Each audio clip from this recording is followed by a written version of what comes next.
Beginning. Oh, I don't want to. Yeah, that's good. Okay. So I'd like to introduce my co-authors. Linda Bosma works in Minnesota. She's a consultant and does a lot of evaluation of community-based projects.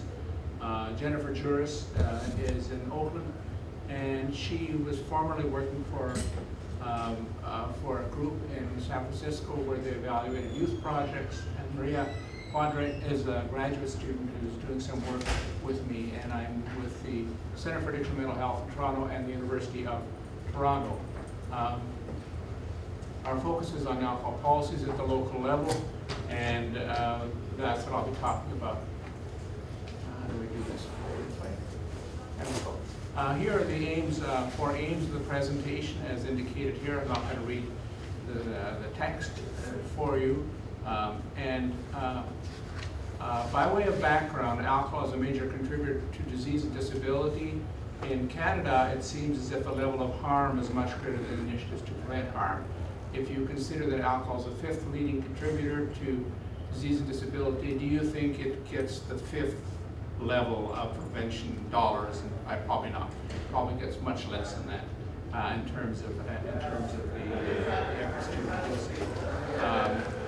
So there's a large gap between the damage and response to it, and at the local level, the contrast has a human face. The other day I was with a small group of neighbors, and we were talking, and this fellow said he grew up in a small town, and he said during the time in high school he went to 9 funerals or related to alcohol-related incidents in his community. So at the local level, you often have the experiences, or negative experiences related to alcohol. In the 1970s and 80s, there were large heart health projects, which I'm sure you may be aware of, Stanford Project and the North Korea Project and others. And this provided a model for the alcohol community action projects. But I think the challenge was that some of these heart health projects basically were not policy projects. They were more teaching the community like a collection of individuals. And so they were trying to change behavior one individual at a time. Whereas I think one of the innovations from the alcohol field was that they focused more on policy and systematic change and those sort of dimensions. Thomas Baber and colleagues also drew attention to these evaluations. So this is our methodology.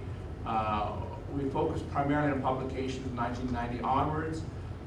Here are the keywords we use. We use a number of search engines, and we want to focus on publications with a very clear community focus. And we drew examples from these countries as listed here. We did not include, because we felt it was beyond the scope of what we're doing, college settings and sort of standalone interventions that focused only on drinking and driving.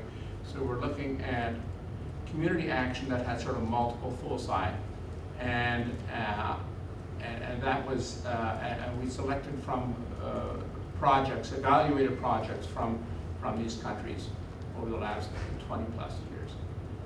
So in the next few slides, I'm just going to highlight some collective findings from the projects, and we go into more detail in the actual paper that we published. For Australia and New Zealand, here are some projects that we examined. The Community Action Project was one of the earliest by Sally Caswell in New Zealand, and she and her group found there were 6 communities involved. Different two control communities and 4 pairs of intervention communities, and she found that they had an impact with regard to change in perceptions, knowledge, and awareness and intention, but not more profound changes. And partly the challenge in that project and others is that during this time period there was an increase in access to alcohol, an increase in marketing alcohol in the country of New Zealand. So these community projects often are fighting an uphill battle when it comes to controlling harmful practices and harmful distribution systems.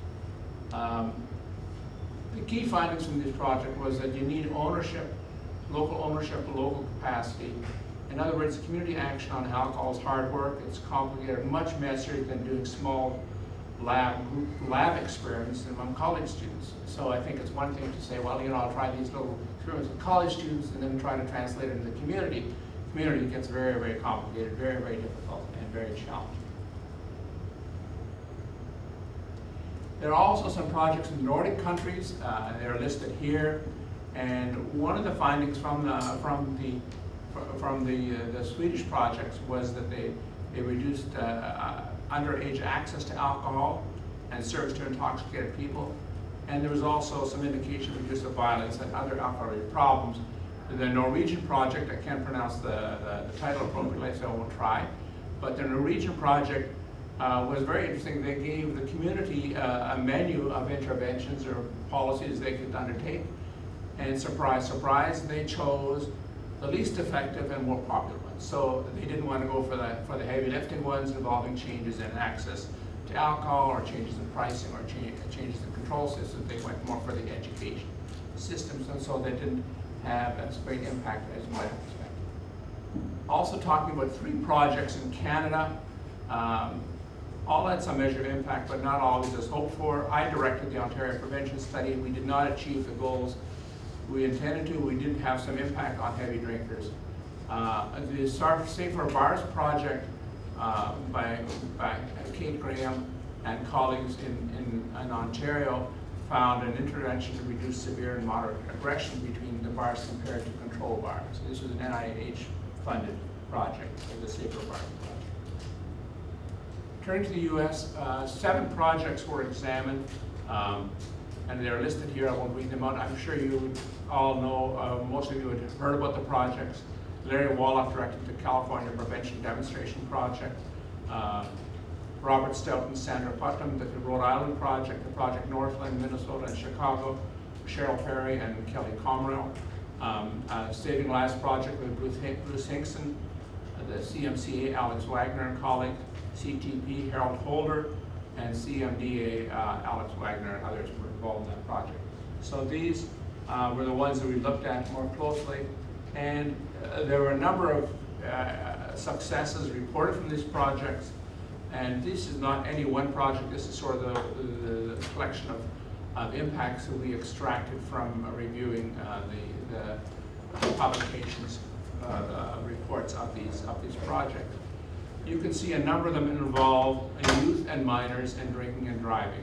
And that's not surprising, because these are often the most obvious problems to the community. And I think communities are much more willing to tackle these things than to tackle heavy drinking among adult males, for example, or other sorts of things. So I think that it's not surprising that you have these sort of impacts when you have intensive projects with fairly extensive evaluation, as was the case in these projects. There has also been some replication of some of these projects. The Community Trials Project, led by Harold Holder, has inspired several other projects, as noted here. Sacramento Project, and also the one in Oregon. And then the community, the CMCA was implemented in Cherokee, is being implemented in Cherokee Nation, I should say. And the Minnesota Joined Together program also produced a number of local groups. And then there's also the drug-free communities have an alcohol component in many of the communities. And the Strategic Prevention Framework State Intervention Grant also had an alcohol component. So there's sort of dissemination aspect to the big projects that happened in the 80s, as indicated in the previous slide. So turning rather quickly to challenges and lessons. Most of the communities do not have full control of their domain when it comes to alcohol. This may vary by place and country. However, if alcohol marketing is increased, liquor control systems are privatized, the local community does not necessarily get increased funding to handle the load. So you have so often a top-down phenomenon where you have higher density of outlets, lower prices, different control systems, extensive marketing, and the community picks up the problems. In many communities, access to school-based and individually focused prevention programs is greater than to local alcohol policies, and the former, has been shown by David Foxcroft and many others, is not very effective and rather narrow in scope and reach, and does not involve institutional change. The multiple interventions in one project are common, but these create challenges interpreting the causes of the outcome. So if you have 5 big interventions all happening at the same time and you have some impact, it's pretty hard to really say, well, you know, which of these 5 things did it? And you'd have to have a fairly sophisticated design where you would have, you know, 5 communities and put these 5 interventions, one in each community, and then you'd have another 5 communities and you put 2 pairs, another 5 communities put 3 triplets, and so on and so forth. You can just imagine a very complicated design if you wanted to tease out the actual impact. And part of the thing that can be done, of course, is to have much more extensive process documentation than is often the case. There are a number of challenges also with regard to realistic planning and preparation. Often, I think the PIs or the administrators of projects underestimate how much time is involved, how many person hours are required, and so on, in order to achieve the desired change. And you also need to take more advantage of natural experiments when things are changing, try to figure out some way of documenting the change and drawing some comparison with another community, and to also provide ongoing feedback. Our recommendations are really about moving from the time-limited project to a system-level institutional change. And I think the easiest way to make the point for me is to focus on Ontario. As some of you know, Ontario, I think, has a pretty good tobacco control system. It's not the best control system, but it's pretty good. And this did not come about by chance or just happen chance. It involved local policy changes, it involved provincial level policy changes, it involved mandated, all public health workers were mandated to spend so many hours per week or so many hours per month on tobacco control. It involved training people so they could understand tobacco control policy. It involved documenting the tobacco industry's tactics and presenting these things to the media and so on and so forth. So basically, it created a movement of a tobacco control. And so I think one of the drawbacks we found with these projects, as strong as they are, is they do not really result in long-term change. The project comes in 3 or 4 or 5 years and then ends, and that's that. And so I think that if you want to have long-term change, you need to have system-level modifications and create a movement with regard to and better exchange among communities of what their experiences with regard to alcohol control. So, very quickly, 3 conclusions have shown to reduce high-risk drinking, access to alcohol, harm from alcohol, and empower communities. In the face of high access to alcohol, controls at several levels, these efforts are critical because in many cases, the state or the national or international level, you have everything moving in the opposite direction. You have reduction in controls, greater access to alcohol, so it's often left to the local community to pick up the pieces. And local alcohol policies need to be encouraged and be resourced, evaluated, and systematically disseminated. And here is my contact information. Thank you very much.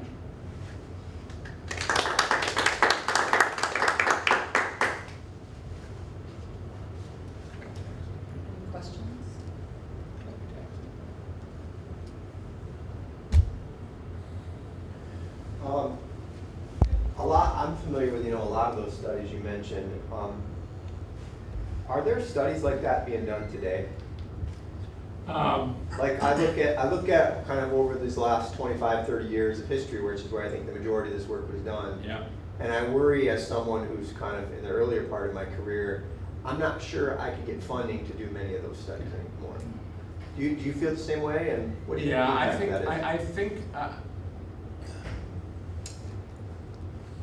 I think there may be a bit of a hierarchy. I mean, I can't speak. I'm not an insider to NIH or whatever the other big sources of funding. But I think that the fact that the big heart health projects had produced some results possibly sort of encouraged, shown a positive light on proposals that were coming in at that time when Alex was putting his proposal in and Harold and others were putting their proposals in. And I think that it may be more challenging. We tried to, Linda Bosma and Jennifer Juris and myself tried to get funding to do a pretty small scale evaluation of a whole number of ongoing youth projects that have been mandated to have an alcohol component. And we just ran into all sorts of problems because we're not doing a randomized trial. Well, we kept saying we're not doing a randomized trial, we're trying to document something that's happening in the field. Yeah. And the reviewers couldn't get their head around it. Yeah. And maybe kind of crack a proposal, that's also possible too. No.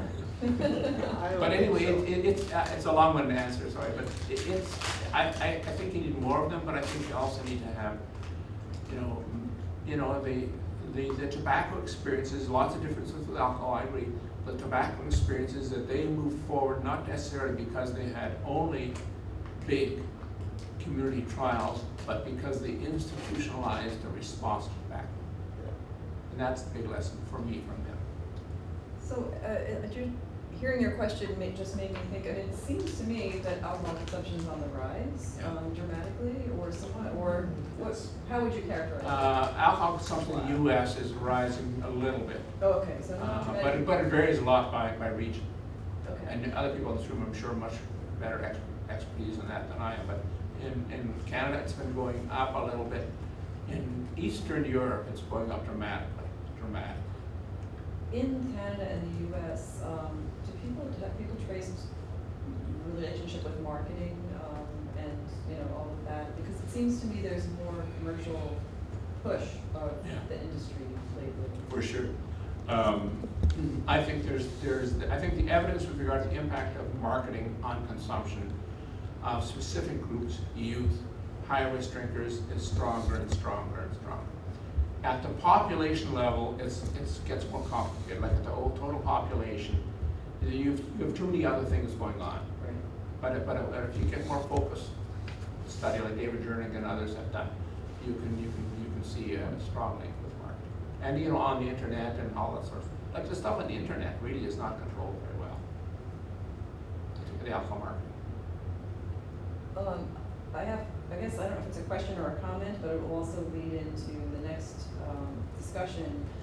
It seems to me lately there's been some policy focus put on campus sexual assault, and clearly there's a strong alcohol component to this issue, and I didn't know if that would be, studying alcohol. There's probably funding in the U.S. now, at least it's my hope, although I haven't investigated, that if you studied alcohol in that context, that may be the current. No, I agree with you, and we find ourselves at times playing that game where instead of going after alcohol kind of designated money, we go after crime designated money.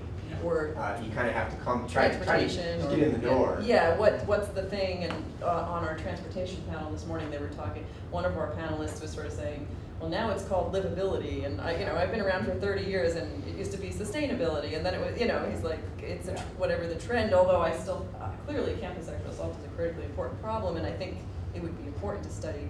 Yeah. But that, I'm guessing, Yeah, that may be a way. There was a recent call from NIH around gun violence, and they clearly mentioned alcohol in there. And again, as someone who studies alcohol, normally we wouldn't think of going down that route, but you do, because sometimes you just have to go where you have to.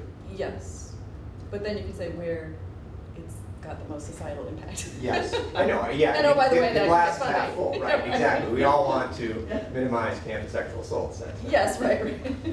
One of the areas, very quickly, some over time, I think, is that's growing, as you know, is harms to others from drinking, not necessarily to me, the drinker.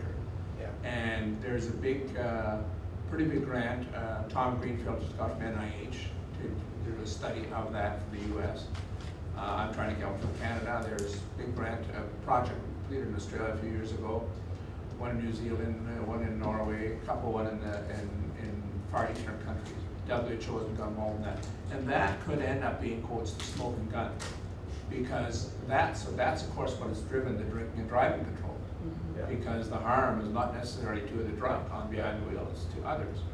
And I think once you start documenting, as you imply, all the range of harms, and some estimates are from Robin Room and others, is that the cost from alcohol to the drinking individual is about equal to the cost to others. So there's a huge cost rate to that, and that could be part of that. And I think that's where we need to learn from our tobacco colleagues, Yeah. because they went down that environmental tobacco smoke secondhand.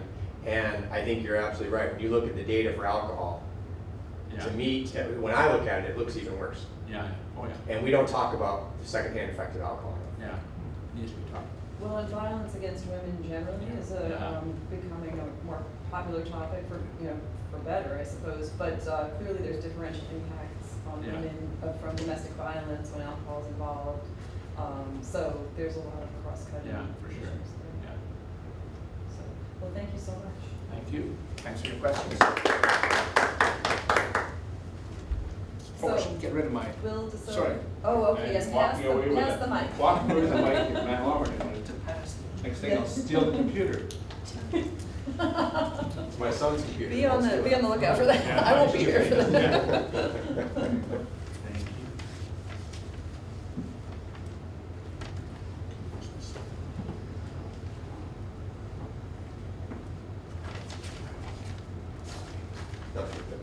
So, for those of you wondering if I'm texting, I'm tweeting a photo and some info about the panel for our social media, trying to get us on social media a little bit. So that's what I was doing, and I was over my 144 characters, so I was thinking, darn, how do I?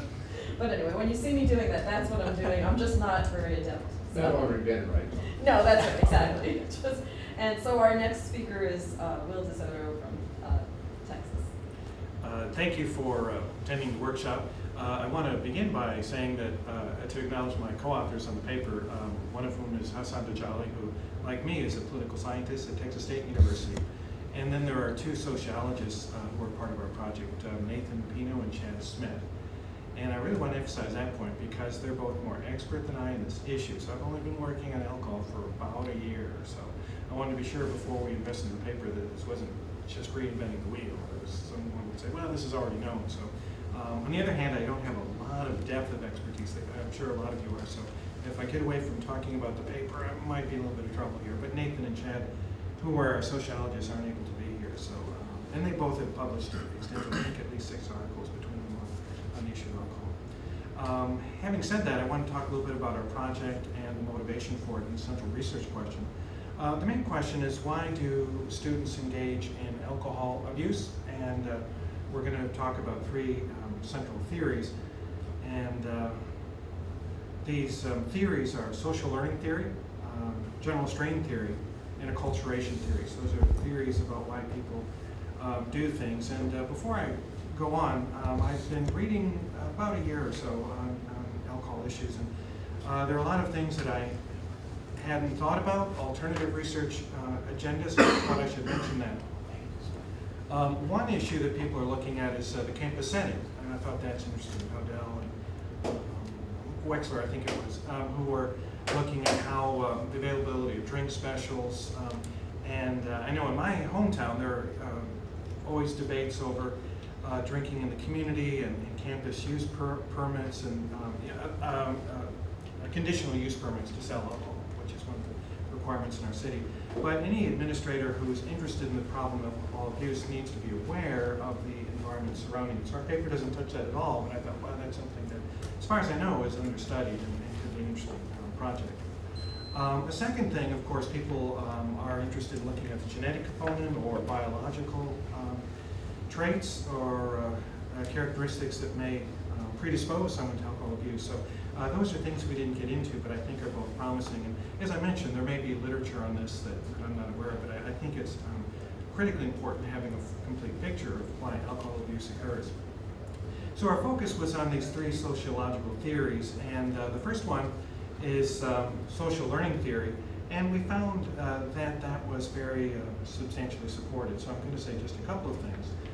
And this is given articulation by Bandura, who's a name that most of you will recognize if you're in this field. I just want to mention his 4 parts of his definition. So social learning theory, he argues, is vicarious learning by observing the behavior of others. Number 1, differential reinforcement, where behavior is viewed positively or negatively.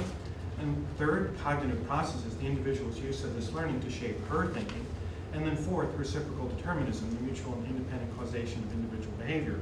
And after thinking about that, and my colleagues and I had several meetings and discussions, is there any part of our behavior that isn't learned through socially, right? Isn't that part of what a culture is? And are there any things that we learn that aren't socially formed? Of course, there's a long-standing tradition, both philosophical and psychological, that's interested in that. George Herbert Mead, among others, right, has made this point. So the world is, in some ways, almost like a mirror, right? We just sort of mirror what we see. So the social learning theory was one of the theories we tested. I'm going to talk about how we tried to test it. And again, each of the theories that we look at is, or at least potentially, significant for addressing the problem of alcohol abuse. And if one were thinking about how to address the problem on a campus, the answers to these research questions is really helpful, right? So the administrator would want to know about this. So social learning theory, again, is just that we see something, we model that behavior, especially if the peers seem to approve of it. Okay, that's one theory. Again, people have looked very narrowly, like just at the effect of religion, right? Neighbors and others among others have looked at that, and we included that. A second theory is general strain theory, which says that the abuse of alcohol, and again, I should make the point that folks studying this subject don't use the term binge drinking, right? That's what you usually hear in the media, but we say heavy episodic drinking, right, HED, so that's just how we abbreviated the paper. So at least for me, that was kind of some new information. So what contributes, what factors shape HED? So, and again, others have looked at the role of parents. If parents support ACRES, for example, are fond of alcohol use or abuse alcohol, that's more likely to influence the children. And then people have looked at factors like where a person lives. Does a student live on campus? Does a student live with her parents? So that's another variable that we mentioned, but didn't make the central focus. So the general strain theory says that this is a way of coping with stress in a person's life or with a sense of dissatisfaction. Again, in the strain theory, some folks might focus on failure to achieve our aspirations. It might be something that might create strain, or negative events, the divorce of our parents, the rupture of a relationship. And so we also look at GST, or general strain theory. So SLT, GST, and then we'll talk a little bit more about that. So we distinguish between, in our table, between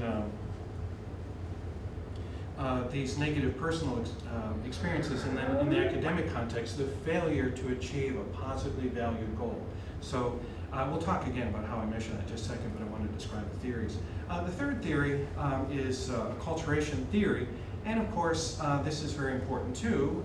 Sociologists and others use all these theories to explain human behavior. So acculturation theory says that as someone moves into a new culture, she begins to adopt those dominant cultural traits. So if someone comes, from example, from Mexico, he or she might, her attitudes about issues like alcohol and other things might change. And I think, as far as I know, this has been less studied than the first two, but I think it may be one of the most important because we have a more diverse society. Our study found, just like I think everybody else, that white people abuse alcohol more than Latinos or African Americans or Asians, and that also came up in our study, which I'll describe in just a moment. So that's acculturation theory, and again, to test acculturation theory, you need to distinguish between levels of acculturation. So in our study, we had about 20 questions that related to questions like, I still use Spanish, most of my friends are Latino, so we were only focused on Latino communities. So those are our primary theories. And in a moment, I'll describe how we try to operationalize them or test them. And then at the end, I'll describe some of the policy recommendations that I think follow directly from our research.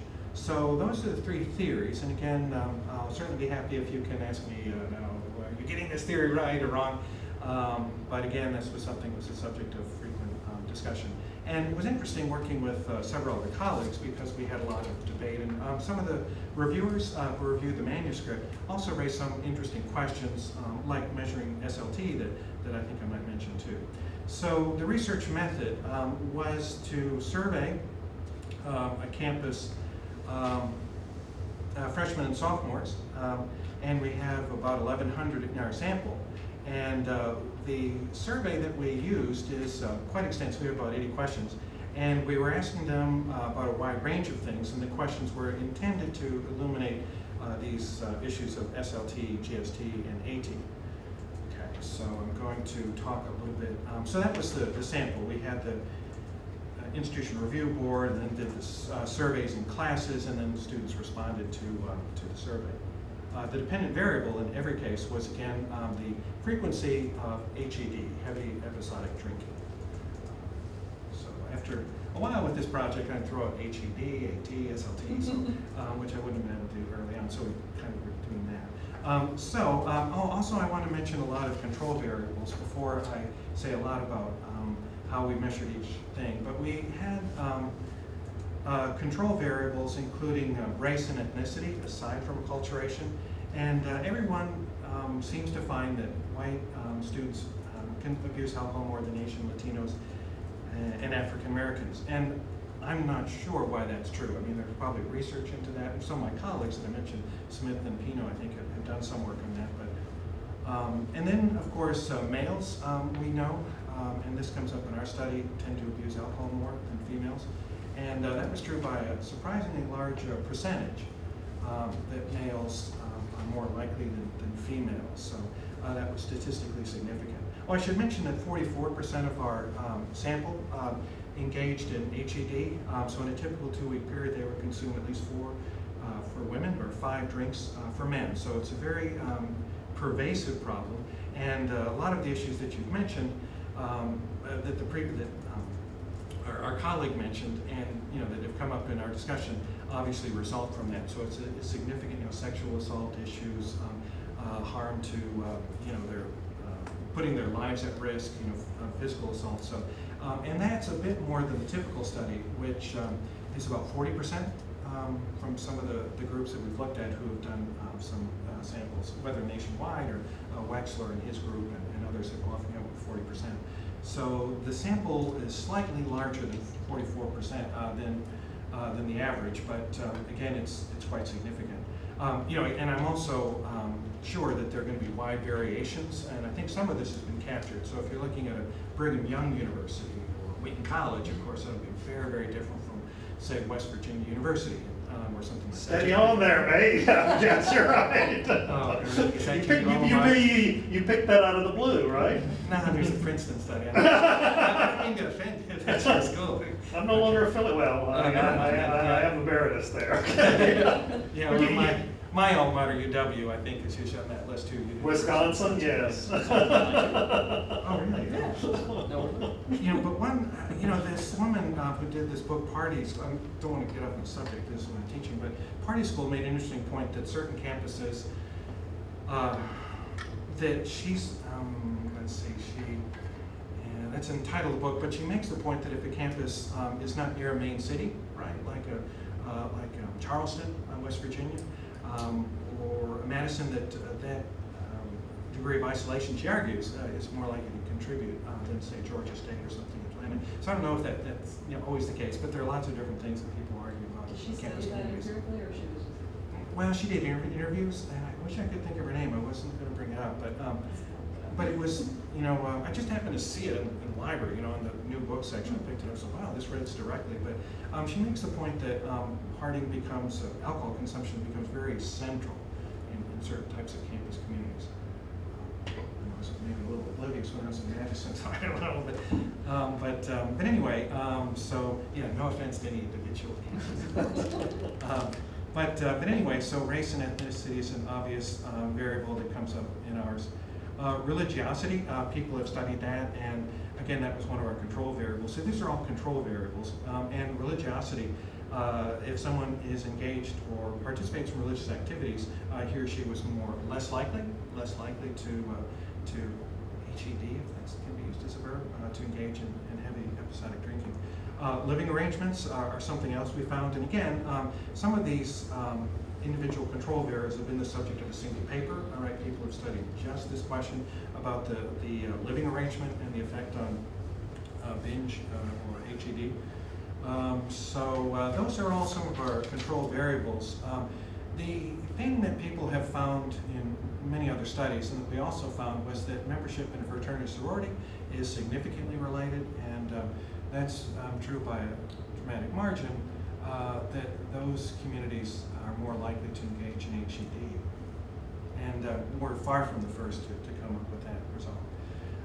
Okay, so our survey focused on the attitudes of parents, friends, and self. We only had 3 questions, even though we had this long survey that really tried to get at SLT. And in every case, so we asked the student, how do your parents view this, how do your friends view this, and how do you view this?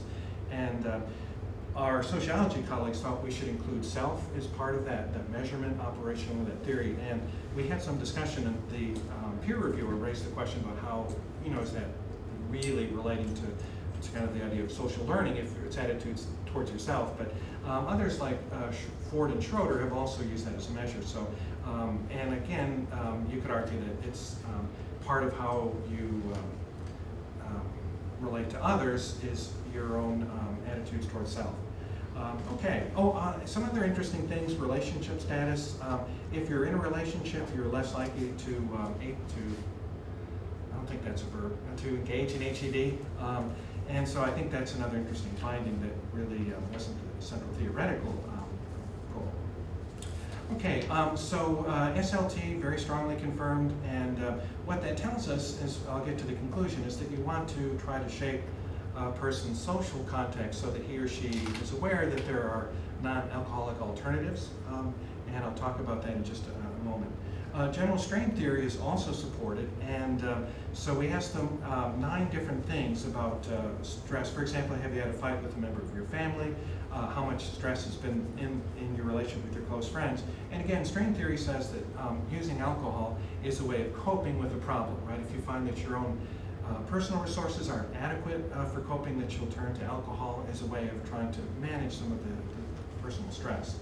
And that was also confirmed. So if a student said that he or she was experiencing stress in these forms, he or she was also more likely to engage in binge drinking. But we didn't find that satisfaction with academic performance was related. We argued that that could be construed as strain theory, so it didn't really matter. If a student, we asked him, are you satisfied on a scale from 1 to 5 with your academic performance, your GPA? That didn't seem to matter.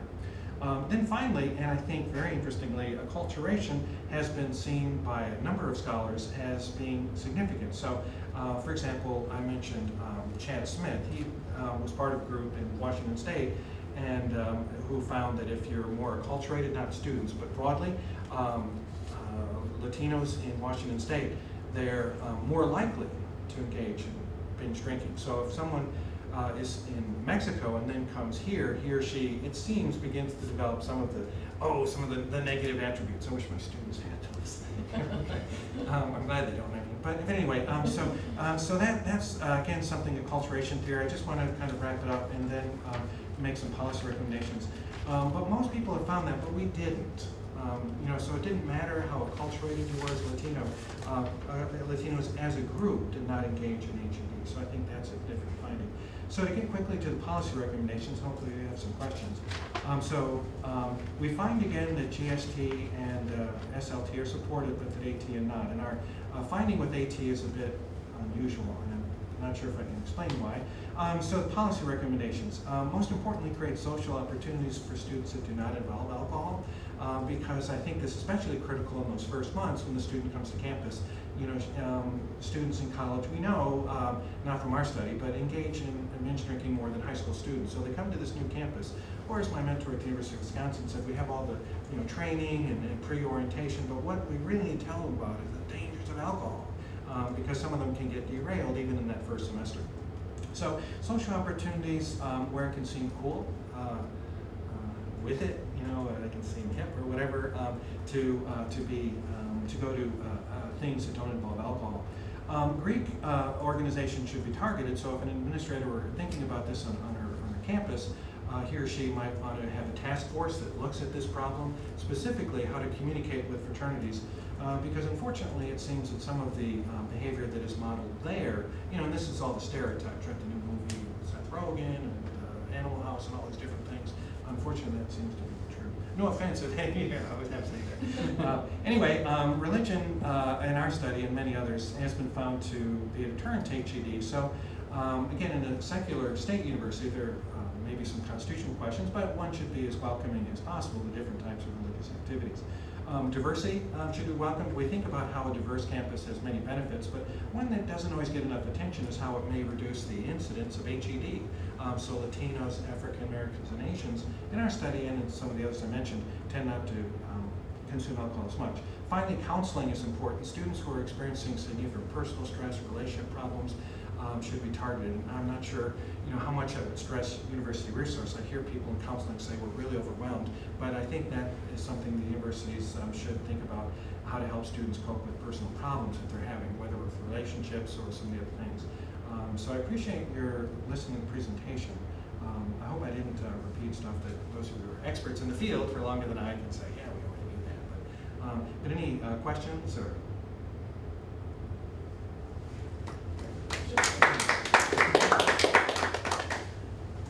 So were the Latinos the only, were they the only minority group in some ways that you had available in your survey, in your sample? Yeah, they were the largest. You're in Texas, is that, Yeah. and this was conducted with a Texas sample? Yeah, Texas sample. I suppose sample by campus. But anyway, yeah. But we had only, I can mention that we had 564 white students, 341 Latinos, 87 blacks, and 54 Asians, Asian Americans or Asians. So we grouped them into two groups.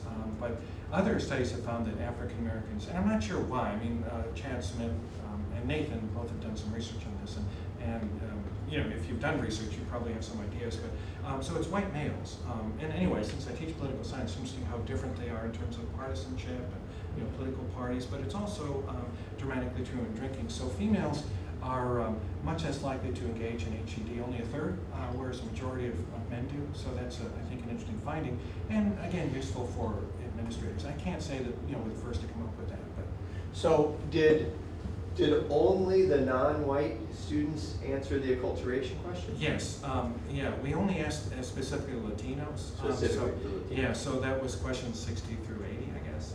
So basically, you developed a score, Yeah. an acculturation score for your Latino students. Yeah, and we borrowed it from, it wasn't original with us, we used it from, I can't remember, but we used something that had been previously used. Yeah.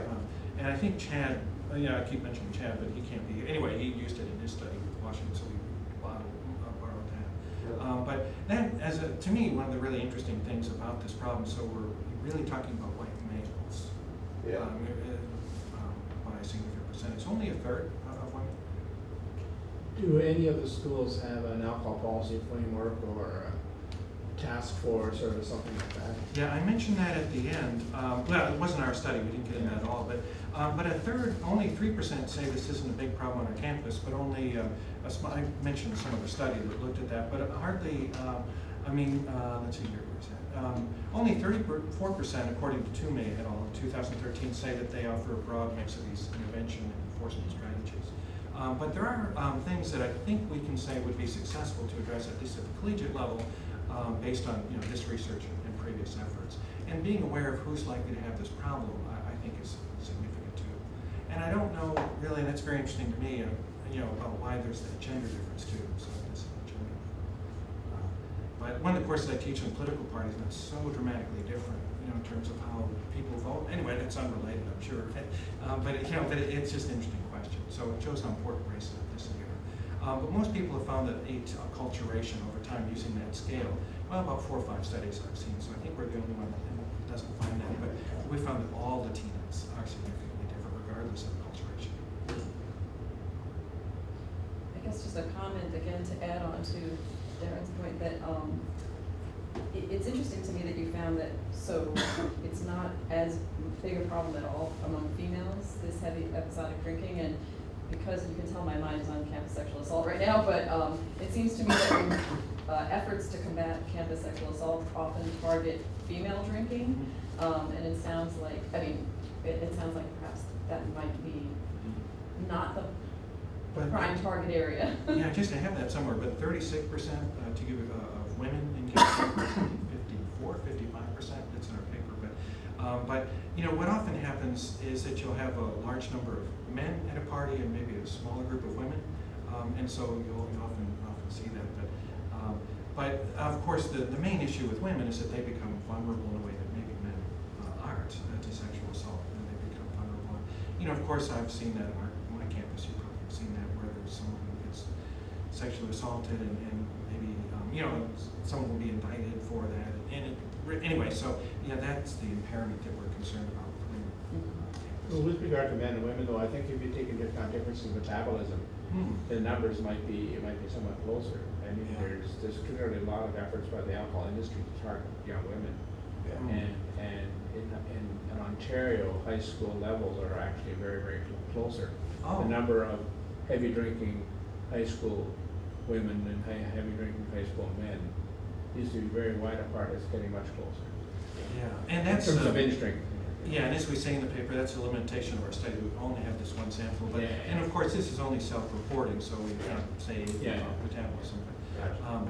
But Well, there's the there's the calculated serving of very high, metabolism aside, Yeah. fraternity men who purposely will, spike drinks either with Yeah. drugs or just high content alcohol Yeah. to Yeah. unsuspecting females. I saw that in the news of all things. If I It seems to me that cite the that's news, a but key area of prevention. It's not just that girls are drinking irresponsibly, although that is the case oftentimes. There's a more. yeah, if you don't mind my citing the morning news, I Dramatic just saw something about how women can put something on their nail polish that changes color when they dip it into their drink to see if it's been spiked in some way. Yeah. Wardman created it at some college campus. Yeah, that was like the date grade. Yeah, like up in Colorado. I've never heard of that before, but it just shows that point. But you put your finger in there, and if your finger changes color, so that's cool. You've heard about that. But Okay. it gives us a. I'm sorry. Oh, okay, well, I think we should move on, but thank Yeah. you so much, because campus alcohol consumption is clearly such an important policy issue. So thank you for that, and we're gonna move on to Mark Schrad's contribution, and you're taking us back in time, I think.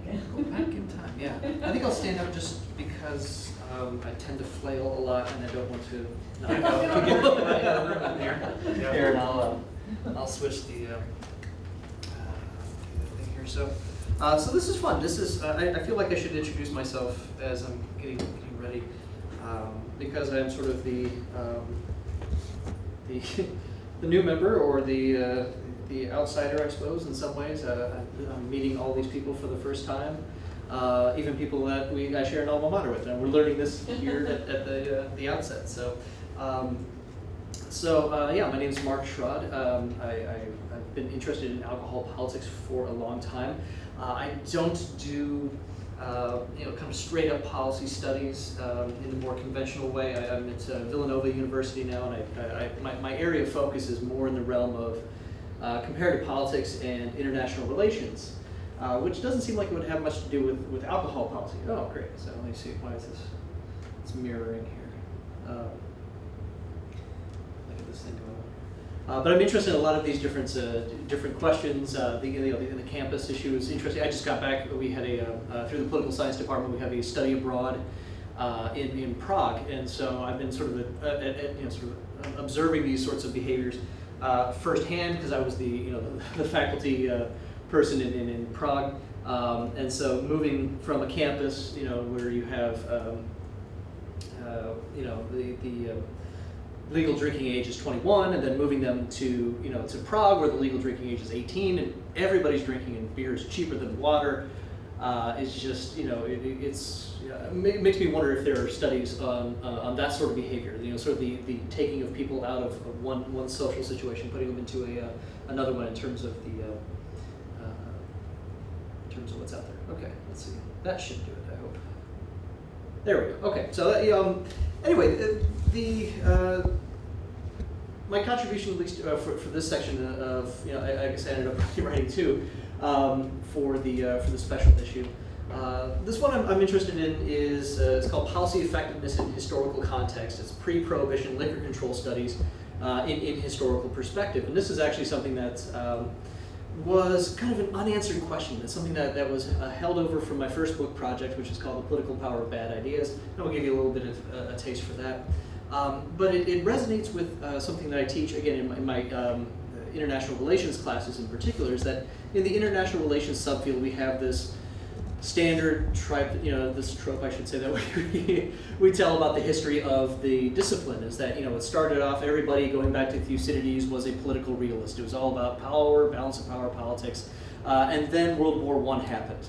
And then, this horror, the horrors of the Great War came about, and then you had, at the Peace of Versailles, you had Woodrow Wilson, you had a 14 points policy, and you had a whole bunch of people that thought that they could overcome those basic power dynamics, so we have these what are known as liberals, just because they tend to be focused more on the sort of domestic level politics rather than international balance of power politics. But they've been smeared, largely speaking, because of what happens next. Obviously, the League of Nations and Wilson's 14 points didn't stop Hitler. They didn't stop Mussolini. They didn't stop Stalin. They didn't stop World War II. Which seems to be all about these basic balance of power politics. And so, so the general understanding that what we teach the students in their the first couple weeks of Intro to International Relations is that everybody was a realist, and then there was this liberal or idealist or utopianist sort of interlude between the two wars, and they were so wrong in every single way that that as history showed, that after World War II it became obvious that the fallacies of their learning, and everybody after that becomes a realist, starting with Morgenthau, then you get into Waltz and so on, and that's just kind of the standard story that we tell about the history of our discipline. And one of my favorite articles that I assign students is this one by Andreas Osiander in 1998, who talks about investigating, go back and look at what those interwar liberals, those interwar idealists were actually talking about. And as it turns out, if you do that, you find a lot of similarities, that they weren't all these starry-eyed idealists who thought that balance of power politics could be overcome by fiat or by international organization. No, they were actually looking at very real, very specific issues. And the more that we look at that, we find the roots of things like economic integration being opposite to militarization. So economic integration in Europe, you have the roots of the European Union in there. You have the roots of sort of the democratic peace propositions and so on. And so there's a whole wealth of that out there. And so what I was trying to do for this particular thing was write kind of using that as kind of a template for what I found in my own research about sort of the deeper history of alcohol control studies in comparative context and in the United States as well. So what I found is that if the basic story that we tell ourselves about alcohol control is that the modern sort of new public health school of alcohol control is a fairly recent vintage, and you can go back and say, well, if you look at the history, there were alcohol control issues, and then there was prohibition, and prohibition, this failed experiment didn't work out so well. And we have this stylized notion in our head that it was all led by the temperance movement, and prohibition was all led by these these Bible wielding Puritans like Carrie A. Nation there, and that it was all just about moralism and whatnot. And we don't get to actually what was really going on in those deeper debates. And so one of the things that that I wrote this what was my dissertation, became my first book about, was looking at how do we understand prohibition, which is weird. It's not a question we ask in political science at all. Even historians, they don't really ask this sort of thing. But I kind of reconstructed these different generations of literature on prohibition, and so the first generation of how we understand alcoholic prohibition, not only in the United States but internationally, or actually mostly just in the United States, was that it was some sort of puritanical conspiracy, that this was something that was put over on the American people while the boys were out fighting in World War I, and the women voted everything dry, and it was all some sort of DC cabal that was all set up. And that that went from about the 1920s to about the 1940s. That was the conventional understanding of why we had prohibition. Then you get into the 50s, 60s, you get Gus Field's symbolic crusade that says that this is not, it wasn't a conspiracy, it was sort of a sociological kind of cultural, crusade, I guess, of backlash of rural evangelicals against the pressures of immigration, modernization, and so on. And so that held sway even to today. There's still a lot of people that hold to the symbolic crusade. More recently, in the 1990s, 2000s, people have been looking at it in terms of sort of social movement theories and those sorts of approaches. But they all had the same sort of shared logic, that if you want to explain why we have prohibition in the United States, you just have to look at temperance. And if you have enough temperance, eventually prohibition, And so that, to me was interesting. So I put together a map of the world, and I said, okay, that explains why we have prohibition here in the United States in red. And maybe, maybe some of our colonial possessions that we had at the time. But it doesn't explain why we also had prohibition in all of these other countries, and all at about the same time. And moreover, it doesn't explain why you had, at the same time about World War I, a ratcheting up of the alcohol controls in all of these countries, not only in red, but also in orange. I know Greenland doesn't really count, but it's a big projection. But it's colonial territory, it works that way.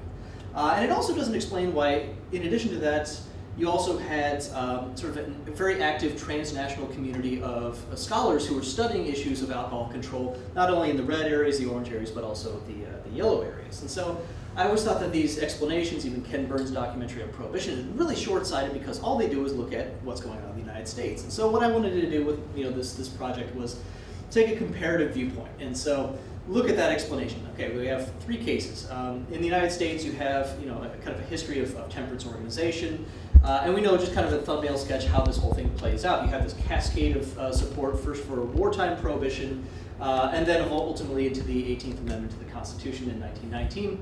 And that holds for about 10 years, and then you get sort of this mad stampede for repeal, and ultimately leading to the 21st Amendment.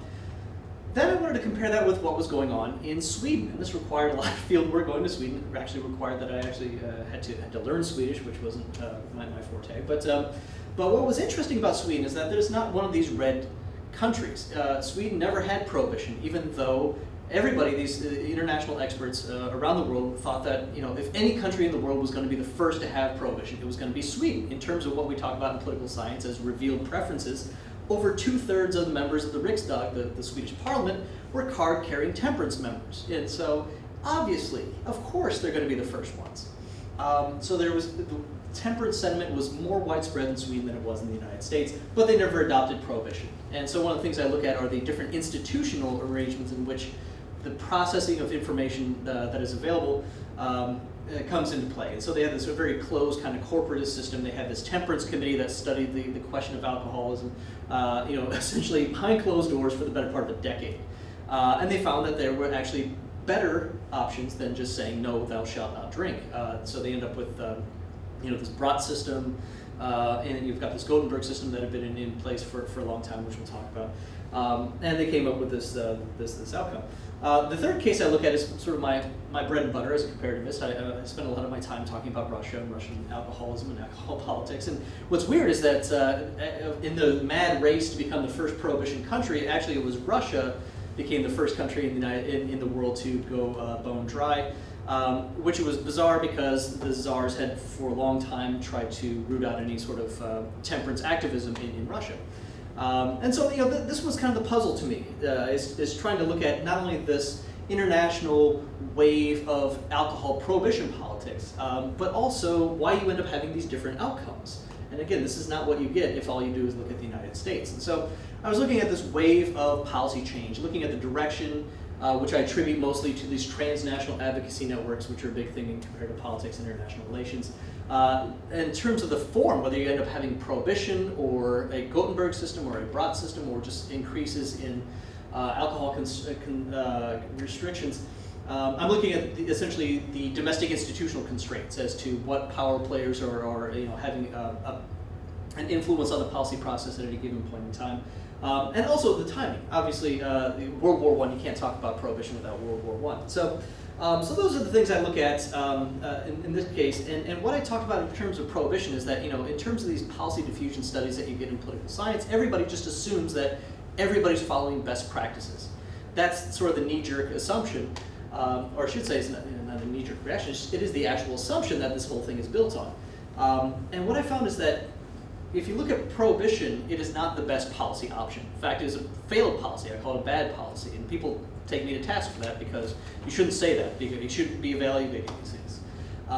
But I just assume naturally that if you have an internationally accepted best standard or best practice, then there must be other ones that are less than best practice.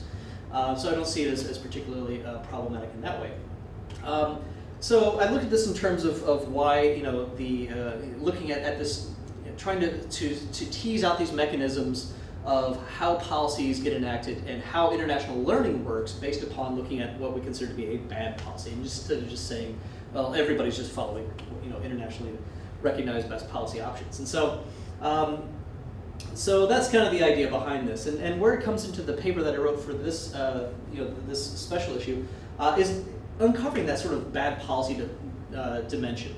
And again, if you just base yourself on the American history and just assume that why we had prohibition was because of temperance, it just makes it sound like there was two options, or maybe just one option. There was either prohibition or nothing. And that's wrong. There was a whole lot of different alcohol control policy options at that point in time. So prohibition was obviously the most draconian one. There were other ones. There were different levels of excise taxation. There were so-called high license states to restrict the availability of alcohol by restricting the licenses.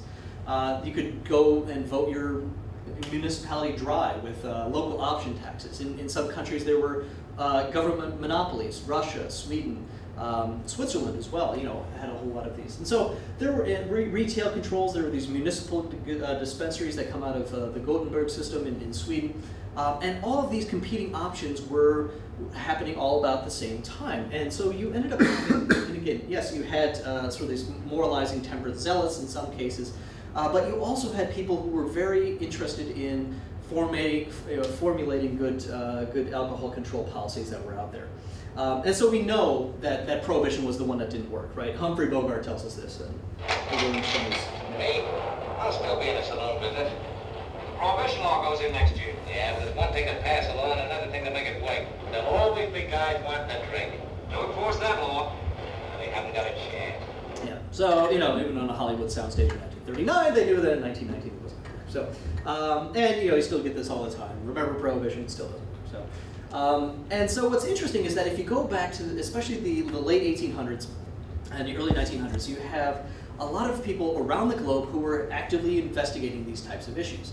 And especially they look at the United States. So you have these, this idea that, in Judge Louis Brandeis's famous adage about states being sort of these, what was they say? Sort of these, these incubators for different policy options that are out there. And so probably the most well-known one is what was known as the Committee of 50, the Committee of 50 for the Control of the Liquor Problem. One of the stalwart members was Richard T. Ely, who's also a former Badger, stalwarts of the University of Wisconsin. And so what these guys would do is 50, mostly East Coast wealthy industrialists who were trying to objectively study without sort of the moralizing admonishments of all these different areas, and try to get to some sort of idea as to what is the best policy that's out there. And they had all these great, these great potentials for comparison, especially in the United States, because you had, it was a state level decision going back to the 1850s. You had, in 1855 was, Maine became the first country to go, or first state to go dry. And so for a long time, you ended up having prohibition states next to high license states, next to municipal dispensary states, and you had researchers, not only from the United States, but from around the globe coming to do comparative studies as to which of these is more effective.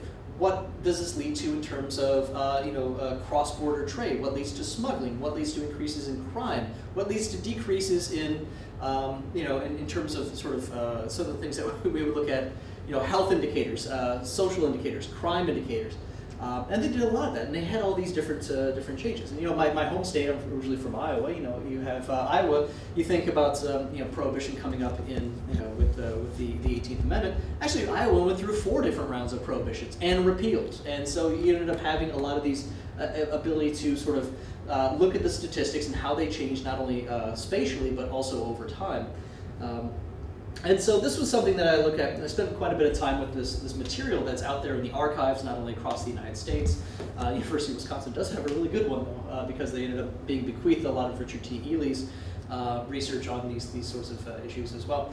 And so this Committee of 50 from the 1890s through even 1908, their studies found these inherent flaws that we would associate. Nowadays we just look at prohibition and go, oh, obviously it begets crime and organized crime and a disrespect for law and all these sorts of other things. But they were looking at that back in the day. And so our natural assumption is that they couldn't have possibly known this before we tried this horrible, horrible idea. But no, they actually knew all these things well in advance based upon their state level comparisons. And so they find increases in corruption, disrespect for law, and the ultimate failure so many times of prohibition, that it was being repealed, it would be instituted again, it would be repealed again. And this was the consensus, actually, for a lot of American policymakers, including President Woodrow Wilson. And again, we think about the prohibition being enacted with the Volstead Act. It actually had to be implemented over his veto because he would not implement it because he knew that this was going to be the particular outcome. And so it's not just the United States. You have European studies. You had, especially in the Nordic states, as we found. They ended up doing a lot of these investigative studies, multi-year studies. And some of my favorite ones are just outright decrying what they call the Feuerbootskomedien, which, the stupid prohibition comedy that they saw in a lot of these American states.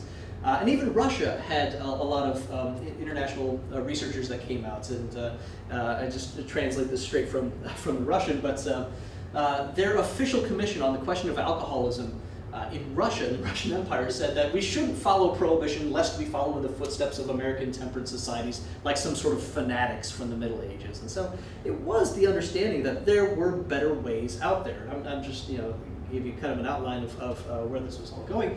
But I look at the transnational advocacy life cycle of how this network of individuals who are tied into looking at questions of temperance and questions of alcohol. And again, we just sort of assume that this is naturally comes out as part of prohibition. But actually, I go back and you end up having a number of different stages of the development of these international networks that are dealing with alcohol and alcoholism.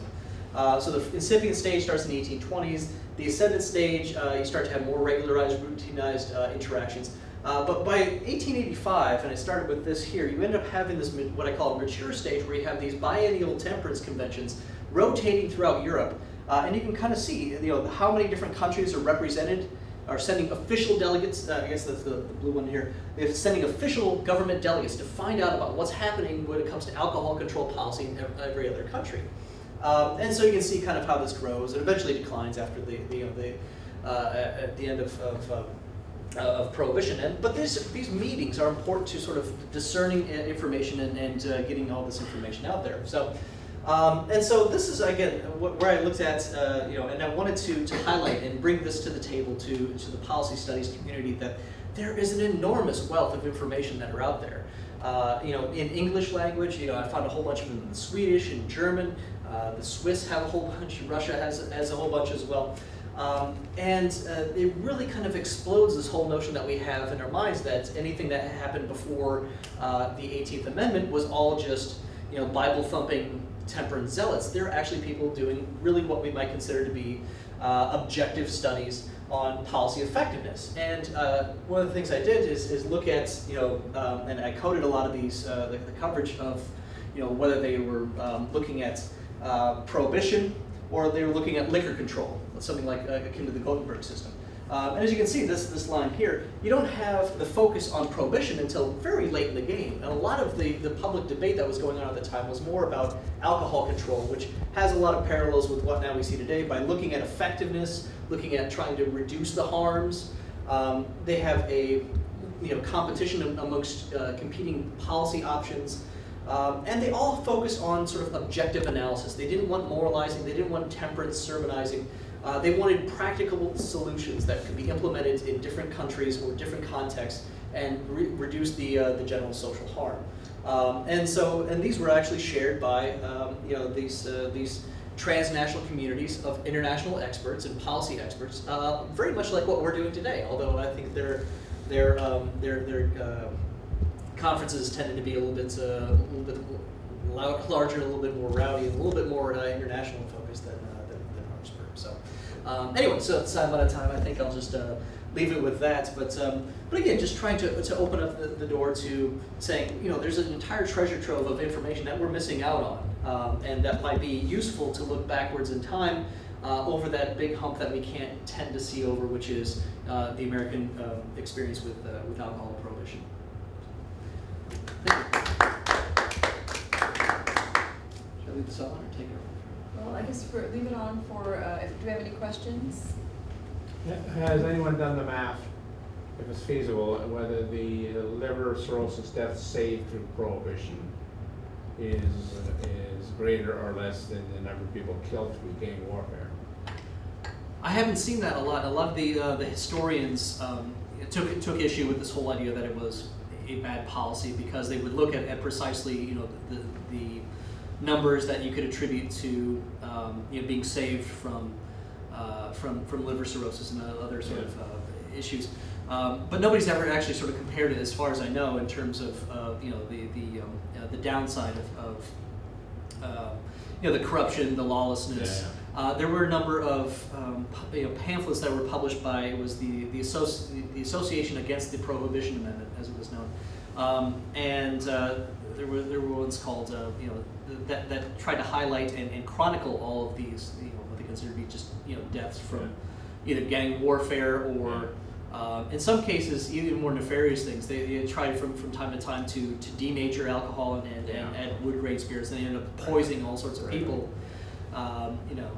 Sort of intentionally, or in some cases. So what I came to the realization in terms of calling it a bad policy option was basically through comparison with like the Gothenburg system, where you had these substantial decreases in societal alcoholism, substantial increases to health, and also sort of this moral rejuvenation of the Swedish communities, which the prohibitionists had been promising, but without sort of the moral absolutism and without the sort of downside of entrenched corruption and all sorts of other issues that came.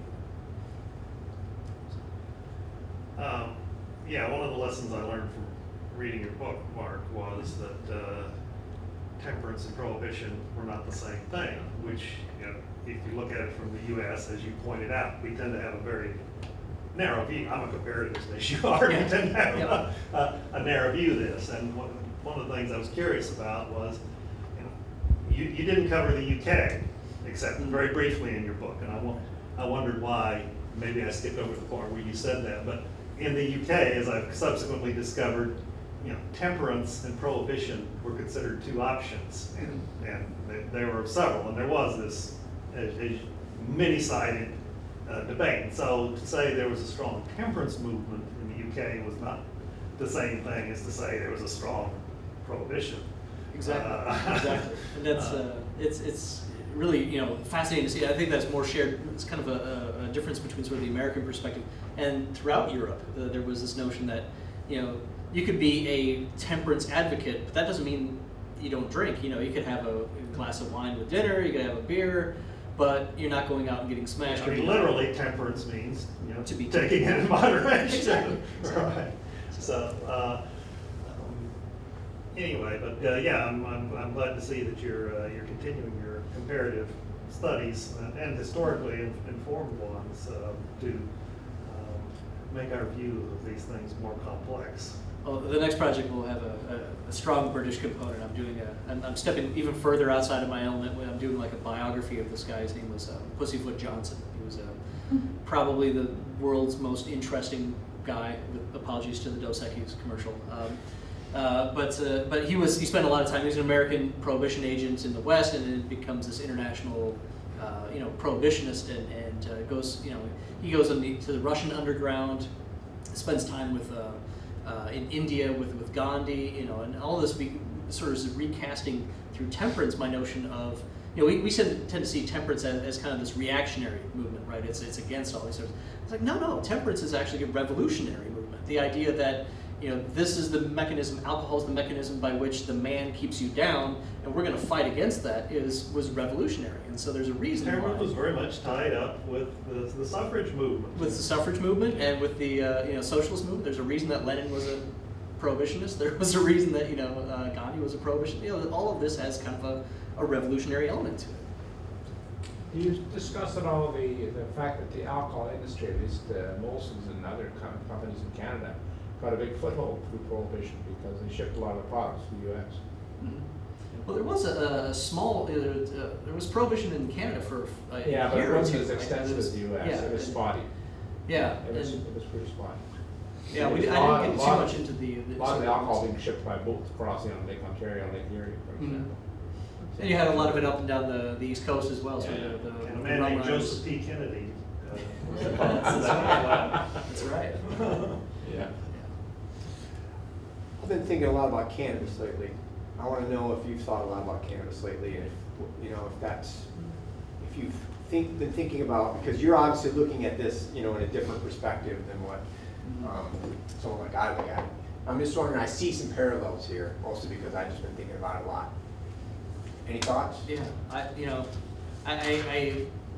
I'm hesitant to sort of go out on any sort of limbs because I think I've done it a couple times and fallen, on my face. I guess I don't want you to commit to a Yeah. position here. I'm just wondering, do you think what you've learned here might have applications in something like cannabis and how we're maybe experiencing a time in our history involving cannabis and prohibition?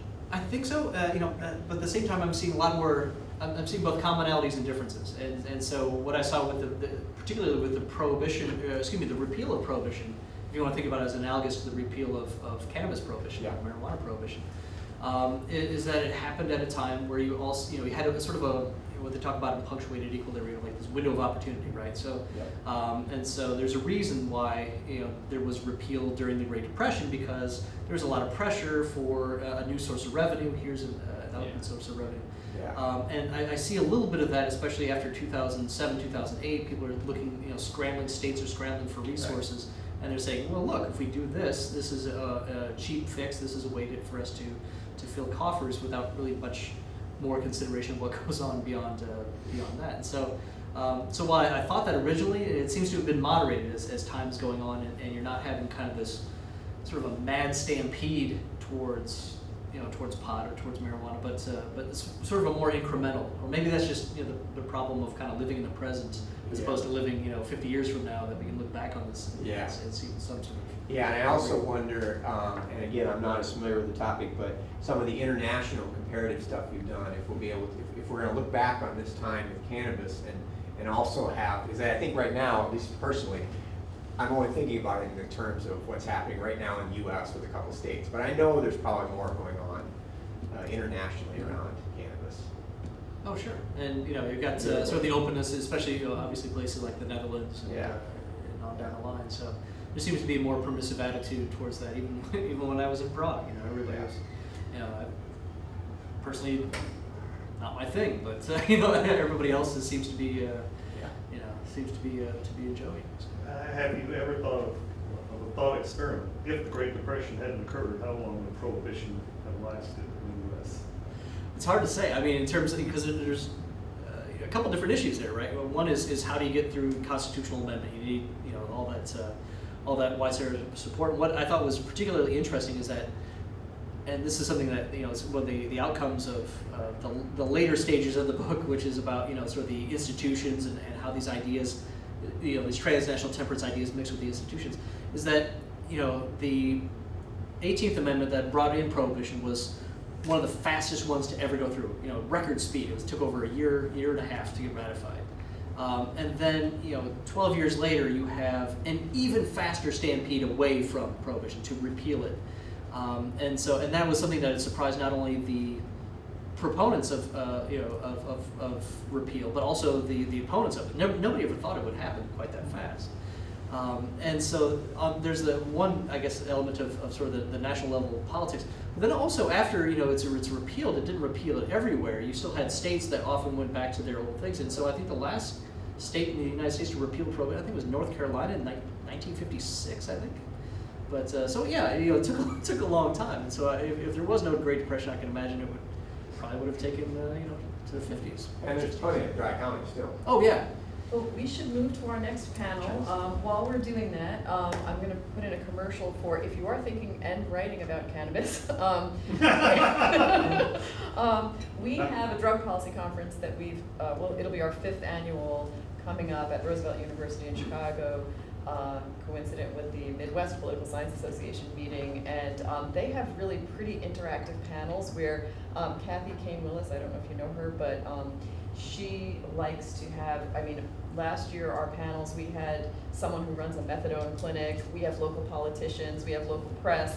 I'm always pushing for the academic representation, but I have to say her panels are kind of more fun than the average. I think we're very interactive and interesting today, but you know what I mean. Yeah. So it's a different kind of academic panel environment, but yeah, we get some papers out of that as well, and that's something that's been going on for a while too. So if there are corollaries and you're exploring those, that's something to think about. So our next panel, we'll be looking at, you've set us up again as well for international perspectives, and Donley Stuldar from Strathclyde will be coming on up, and Mark will be remaining here. Stick around. Yes, he's going to stick around and talk more specifically and extensively about alcohol policy in Russia. Well, I didn't have a coffee or tea anyway. I got a Diet Pepsi over here. Okay. Yeah, right. Oh. Let me get you the. While you're transitioning, we're going to use some fresh water. Yeah, I'll be there too. Okay, cool. And I'll be talking about that. On September. Yeah, cool. We'll see that. Yeah. Well, I have to confess, I guess I need the, Oh, right, you gotta pass the mic. Oh, Okay, there you go. Great, thank you. Not sure how to.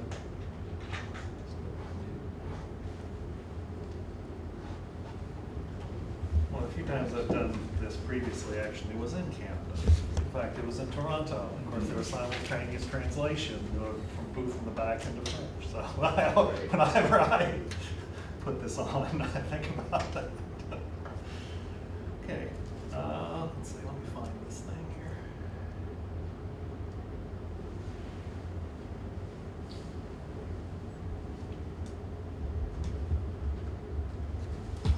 I also want to remind you that when I disappear in about 20 minutes, it's not a commentary on your presentations, it's my class beckoning, so. Well, thanks for organizing. Oh, thank you. Yes. And are you gonna return, or, No, because my class is 3 hours long, so. oh, you're gonna have to physically go down Yes, I and deal with physically this? have to, Okay, yes, yes.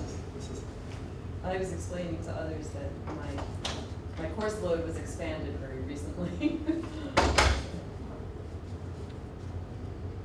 But actually, this project is I gonna think be you have to great material. transfer this. Yeah, it's should be on. well, it's up here, but it's not up here, Are so you it's plugged, not. oh, he does, he was plugged in. Do you have to do Yeah. any transition? Mark plugged this in.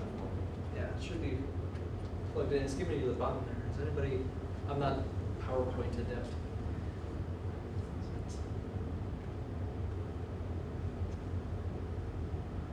There's the playbook.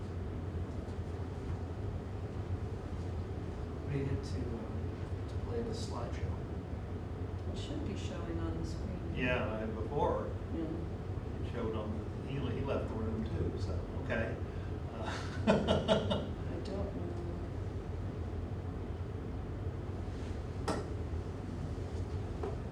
Let's see what happens if I try doing it from the plug-in here. Was there Can any? you just? I'm just looking for it.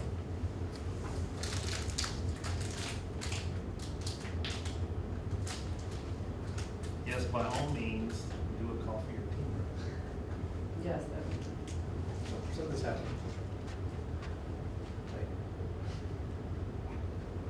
You could let us know how the ambrosia is. Oh, Yeah, I'll try. If it lives up to its I'll be name. the guinea pig. That's kind of a Try high something standard direct. ambrosia. Cursor, see if you move it off to the I right. don't know where the matching wine is in that. Off the screen, see if it comes up over there. Sometimes it does like a mirroring. Yeah, there it is. Mirroring wine, yeah. Okay. And then come back, and where is it on the screen? I can move it off the screen. Hey, you came at a good time, we're just breaking the Well, proceedings. There's that. That's just looking the for other the- person. And we might need, if anybody has PowerPoint expertise, we just have, we plugged his computer in and it's just not cooperating, so. We could try, because I do have PowerPoint on here, we could try to see if this one Current pulls computer. right up and then. The previous computer was working. It was, okay. See, there it Oh, is. there you go. Oh, It's over, it's mirrored. It has like slid off. So I'm just gonna explain to you guys that I'm gonna be leaving shortly because it's about 4:30. Oh my, But, okay. but Darren, who just stepped out, he's on your panel. Okay. And it's his computer that we're loading stuff onto. Okay. And he's gonna just wrap things up before. I was gonna Okay. prevail upon you for that, but since, Okay. you know, you weren't here, I Okay, didn't know if yeah, I'd still that's be fine. here, Okay, so yeah, I said yeah. I told Try to them get it it's not out of commentary on the, presentation, but I gotta go. Sure, Right, right, But exactly. thank you so much for coming. Well, I know that, you know, Sure. like on mine, it just Yeah, has it's this, fun. Yeah, exactly, I know, because you. you know, this button here that says play, and then that's the thing that starts it from there. It's been great, I'm having great fun with the food people, you know?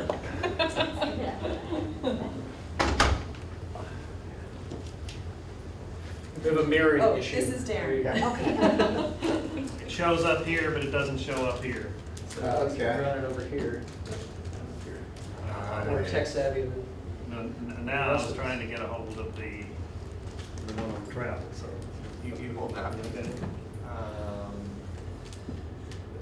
I have a suggestion, right click on the background and it should say something, you can see your mouse, get your mouse. You go to the right, it looks like, because before you guys dragged the window over there. There you Okay, go, right click, yeah, okay. right click. Go to screen resolution, Uh-huh. and we're not gonna change the resolution, but there should be a. Here. Yes. So this is number 2, so instead of extend these displays, just Duplicate. do duplicate these displays. Okay. Say apply. Should do it. Cha-ching. There we Well, go. That was lucky. You're That magic. doesn't- I came in at just the right time. That doesn't normally happen.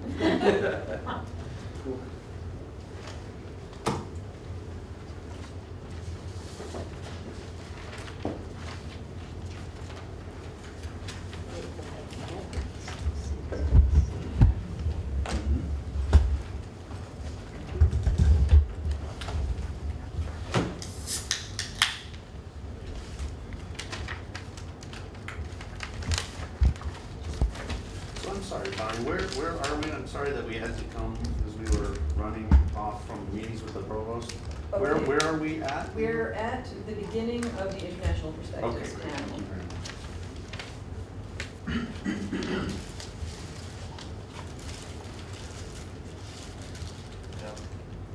Okay, this may be as good as it gets. 'Cause No, just like top right, up there, right, no,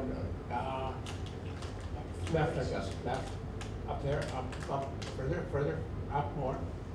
See the little icon over? Which one? Keep going, no further, there, that one. Oh, sorry. Okay. But it's Oh, not. wait, no, it's good, it's good. Okay, yes, that's right, all right. Well, I'm Donnelly Studler, University of Strathclyde, formerly at West Virginia University. Did you know that, or did you just pick West Virginia University out of the blue, young man? I'm the culprit. No, I didn't know. Okay. Pardon I should me. tell you, I left West Virginia University because of the excessive consumption of alcohol on the campus. Very nice. But my co-author is Paul Kearney from Stirling University, also in the UK. And as some of you may know, we've done quite a bit of work on tobacco, including a book, I might add. I've got it on one of these slides called Global Tobacco Control. Now, okay, there it is. And if you want a flyer on it, I'll be happy to share a flyer with you. And what we do in this paper, I was pleased to see, first of all, that we have people with some comparative knowledge, so we're not all speaking from the U.S. perspective here. All the U.S. perspective is important, but also we heard some comments earlier about comparing certain alcohol issues with tobacco, and that's what we do in this paper within the context of the United Kingdom, per se. And Kearney's name is on first because this was actually his idea, and he did a draft of this paper, and I came in, added a few things. Just as you said, any faults in the paper lie with the missing authors. In general, again, which this group knows, so much of the debate and so much of public spending is focused on healthcare, but actually, public health, policies historically have saved more lives than healthcare intervention.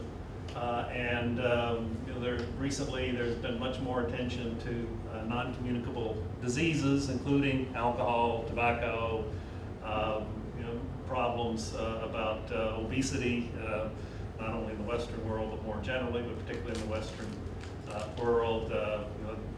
World Health Organization has issued various reports. The European Union has gotten involved on these things. So the question that arises, and there have actually been quite a few articles on this, the assumption is that tobacco policy, tobacco control in effect, is, all things considered, a model of success in the Western world, in Canada, in UK, in the US, elsewhere. Now, not an easy success, because I'm old enough, and maybe a couple of others of you, to remember when tobacco consumption was normalized. Now it's denormalized, of course, and marginalized. But obviously, problems of obesity and problems of alcohol are not in that situation. So people who want changes, they would say reforms in policy, often argue implicit or explicitly from a tobacco control model, and that's what we examine in this paper. And we use the 5 factors of analysis that we developed in the Global Tobacco Control book, which I'll talk about. And here are the 5 factors, and the focus of my presentation is going to be on the alcohol side, but feel free to ask questions about tobacco as well, because that's what I've pursued for almost 20 years, as opposed to alcohol for only a couple. Although, I mean, Mark stole my last, with his last comments, my opening line is, you may not believe it, but I grew up under Prohibition. I was born and raised in Lubbock, Texas.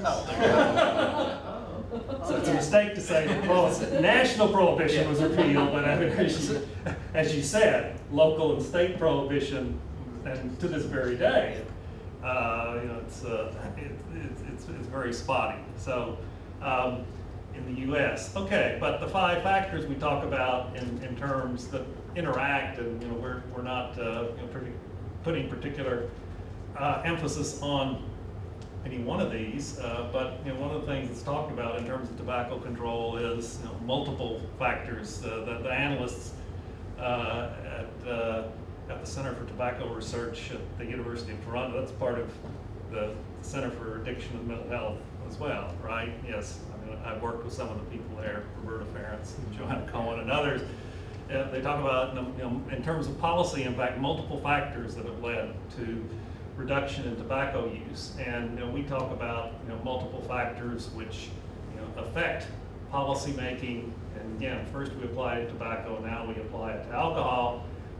Being political scientists, although there's no particular order of these, but we talk about institutions and which sections of what the Europeans call government, the executive, which bureaucracies are the dominant force in terms of defining the problem and essentially have responsibility within the government for policy planning and execution.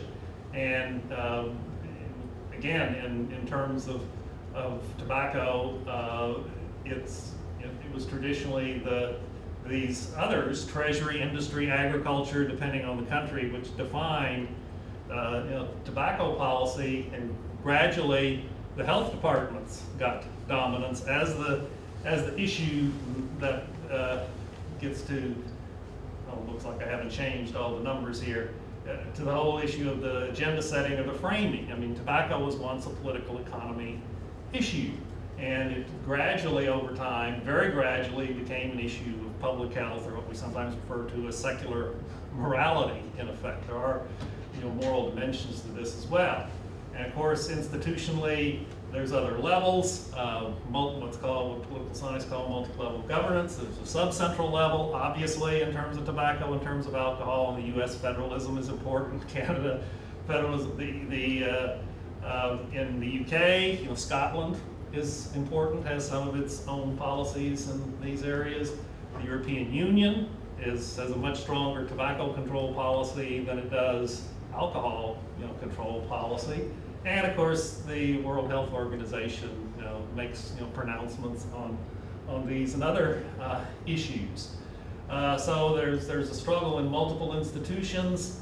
There was earlier discussion about framing and how you're likely to get grants more if you frame the alcohol problem in terms of criminal behavior, for instance. And as we argue, this is part of the problem in the UK.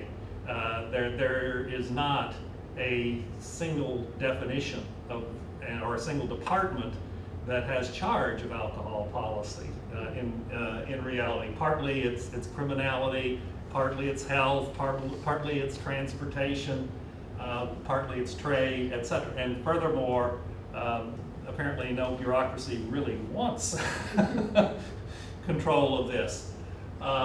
There'd be likely to be changes in policy where you have conflicts in framing. You're always going to have conflicts in framing, but where you have serious conflicts in framing and conflicts in terms of different agencies, you're going to have trouble in terms of changing existing policies.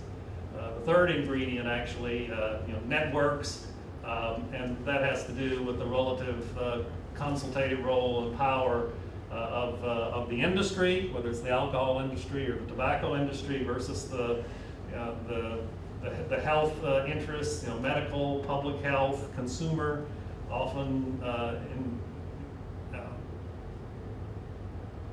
involved in non-governmental organizations, and again, whether certain behaviors in effect can be denormalized. That's the word that's used with tobacco now, that tobacco as a behavior has been denormalized. And if you compare it to the 1950s, that's obviously true. Well, how did that come about? Well, partly it has to do with the power of these different networks within government, who government consults. Then, of course, there's socioeconomic dimensions in terms of how many people engage in the practice, what the economic importance of the behavior in the industry is, and the general state of public opinion. And then the fifth ingredient that we talk about is ideas, and you can divide ideas into scientific information that's out there. There also, and this was mentioned earlier, the perspective normally around the 1970s of the new public health, essentially more aggressive health promotion, healthy public policy. This is where I tend to use the terms secular morality, that there are things you can do in terms of prevention to avoid having to deal with health care and live longer lives, and that this should be incorporated into government policy. And of course, think about Surgeon General Koop's smoke-free society, for instance. I mean, that's a product of this new public health thinking. And then, as Mark suggested, diffusion, essentially, policy learning across jurisdictions, not just across countries, but other jurisdictions as well. And actually, there can be negative lesson drawing as well as positive lesson drawing in these. So this is sort of the general model that we have applied. And in terms of policy approaches, we argue that essentially tobacco today is under what we call in the Western world neo-prohibitionism. It's not complete prohibition, but the whole idea is to drive it down to the lowest possible level. I mean, it's agreed that whatever benefits it may have, the harms of smoking are much more severe, and the goal is to drive it down to zero or as close to zero as possible. And a whole series of policies have been adopted, even in places that once would have thought impossible to do this, such as France. Enforcement may be another issue in some of these jurisdictions, but nevertheless they've been adopted. Alcohol is basically under what's called harm regulation or harm minimization. And you can pick that up even in the World Health Organization, which has gotten to be more aggressive about alcohol in recent years. But it's always described that the problem with alcohol is alcohol abuse. So, what we're going to, partly insofar as I have time to talk about it, which apparently is not much, but there's a movement in Britain, and why Britain is an interesting case. Movements supported by medical and health promotion activities, essentially to treat alcohol as tobacco. To say, just as there's this slogan developed in Australia, every cigarette does you damage. Essentially, there are articles and documents and often promoted by people who are in the UK chief medical officers who essentially have standing in that particular jurisdiction. Scotland is a chief medical officer, and there's one for, I guess, England as well. That minimal to no use of alcohol is actually, of course, the convention of wisdom is a little bit of alcohol, particularly a little bit of red wine can do you some amount of good. But there's another viewpoint on this, again, with some scientific basis and evidence. So tobacco is, as we said, in neo-prohibitionism, but alcohol is still basically under harm regulation. Obviously, there are demand side and supply side issues here that one might say the weaker regulation that's adopted, such as information, self-regulation, voluntary programs for alcohol manufacturers to put warning labels on, of which there are a lot of these. That would be, depending, that in effect puts the onus on the demand side, that people have to educate themselves and know what their options are, and then they can choose. The more supply side policy tools would be those about sales limits, stronger advertising and health warnings, use limitations, government mandates, taxation. There's a whole not exact, but at least approximate degree of coercion involved with these, and how much control the government is going to have, and not simply rely on individual choice. So how much time do I have left? 7 minutes? Okay, well, here's essentially what I've just mentioned. This has to do actually with food from this she, and I think it's a she, Marion with an O. Marriot. Yeah. Nestle.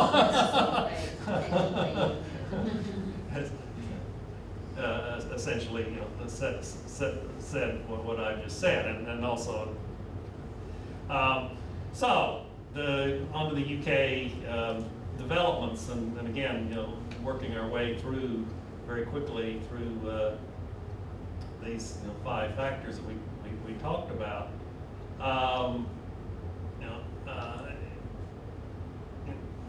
Today, the United Kingdom, there have been ratings about tobacco control policies in Europe, and the UK has been top of the league, essentially, in recent years, along with Ireland, some of the most stringent tobacco control policies using some of these more coercive instruments.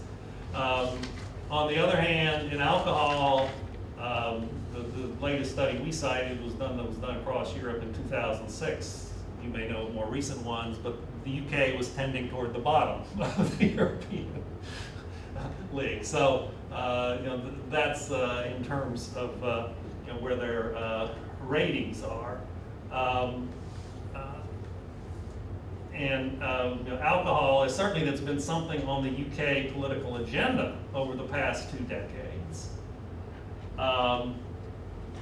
And there's been lots of discussion and various policies adopted, but it still has, as we'll talk about, some considerable divergences from tobacco. And in fact, one of the things we think makes the comparison more pointed, particularly in the UK case, was basically the UK was pursuing harm reduction policies in tobacco up until the 1990s. There were lots of voluntary agreements with the tobacco companies and with sellers. The tobacco companies were relied on for their scientific research. They weren't delegitimized and denormalized the way we think of them today. And again, what essentially has happened, despite the various concerns about binge drinking in the UK, and despite changes in terms of the amount of local control and opening hours, some of these things you may be familiar with. Alcohol is still essentially treated as a harm regulation in which the companies are consulted, and in fact there's lots of voluntarism, and in fact we cite lots of articles, particularly in public health journals in recent years, which essentially complains about the fact that the alcohol companies still have a considerable amount of clout and power and in UK policy making, and the reformers essentially argue that things aren't going to change as long as you give them this power. And somebody brought up, excuse me, I lost my thought. Well, it'll come back if it's worthwhile, as they say. Okay. Anyway, this has to do about tobacco, and this has to do about alcohol. Some of this I've already mentioned. Alcohol still has multiple government agencies involved. There's no consistent lead from the health department. There are multiple levels involved. EU alcohol control policy is much weaker. It's basically treated as an economic trade issue. In fact, Sweden had to weaken some of its alcohol controls when they joined the EU. Tobacco, the EU has taken reasonably strong stances, and they've done that over the past 20 years. So, in terms of the agenda, the public health perspective does not dominate over the political economy perspective or the crime and healthcare perspective, such as problem drinkers, etc. The policy instruments are on the education and information and voluntarism level. Again, it's only in recent years that the Alcohol Health Alliance, which is medical and nonprofit public health people, including some chief medical officers in the UK, essentially have organized to essentially argue that UK alcohol control policy should be stronger. They cite data in terms of some of the things we mentioned, cirrhosis of the liver, the fact that on weekends what they call A&E rooms, accident and emergency rooms, are full of people suffering from alcohol problems. And in fact, I consult one proposal that A&E rooms essentially refuse to treat these people because essentially they constitute an overload, particularly at certain times. Drinking is still basically normal behavior. There's problems in measuring drink, but at least occasionally there's still a high, occasional drinking is a high prevalence.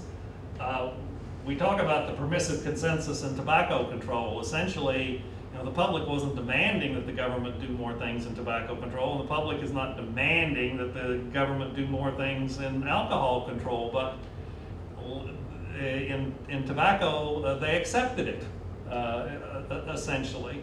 And policies that were very controversial at the time were essentially became generally enforced. We're talking about the UK, and became more popular with the public after they were passed than before.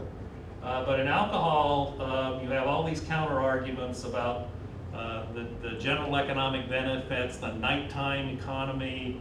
In Scotland, of course, it's a national icon of whiskey production, etc. The situation in regard to ideas is there's a disputed evidence base. As we said, this sort of new public health perspective is not widely accepted in alcohol policy. The discussion is still mainly in terms of abuse. There's no definitive alcohol harm for all consumers document. I mean, as there was the Royal College of Physicians or the Surgeon Generals. And in terms of diffusing from one country to another, even in Europe, there are these countries with different histories and cultures in terms of alcohol, and in fact, different patterns about what they consume alcohol. The studies which Norman cited early on were practically all from the Northern European realm, as well as North America. I mean, those countries traditionally are the ones that are concerned about alcohol consumption, not so much the more Mediterranean countries as well. That's one of the reasons why it's hard for Europe to act in a concerted manner. 1 minute. 1 minute? Okay. Oh, I was wondering who she left in charge of that. I somehow Okay. messed up. Okay. Well, that's fine because now I've actually come to the conclusions. Good. Our argument essentially is that one can analyze alcohol policy comparatively, explicitly with the same theoretical framework as we did on tobacco. And that certainly alcohol policy, and again we're talking about the UK, lags behind tobacco control, but we should bear in mind that tobacco control didn't happen like that either. After the first scientific revelations in the 1950s, the conservative health minister in 1954 essentially said, yeah, there are concerns about the health effects of smoking, but basically people have to keep smoking in this country because we rely so heavily on tobacco taxes. That's what he said. I mean, and of course there was the Surgeon General's report, the Royal College of Physicians in the 60s. It wasn't until the 80s and 90s that you actually got government coercive action in regard to. So in terms of alcohol policy, well, in one way alcohol is an old problem, as Mark has shown us. In terms of this new public health, non-communicable disease framework, it's a relatively new problem. So the fact that it looks different now doesn't mean it's going to stay that way. What we're saying is that the 5 factors that we identified need to change in similar ways that they did in tobacco if we're going to see change in alcohol policy, and these are some of the changes we would envision being necessary. Some of them are perhaps partly advanced, but others obviously are not before we get policy change.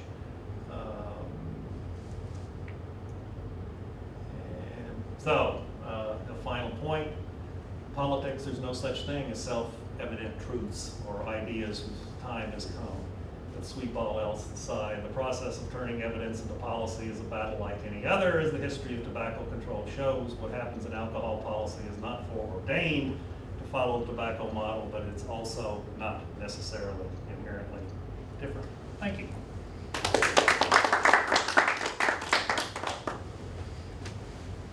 Anybody have any questions? Do you think the alcohol companies, producers, have learned something from the tobacco producers? And do you think that if so, that will make that the public health challenge greater? Oh, sure. I'm not a prohibitionist, but I'm just thinking. No.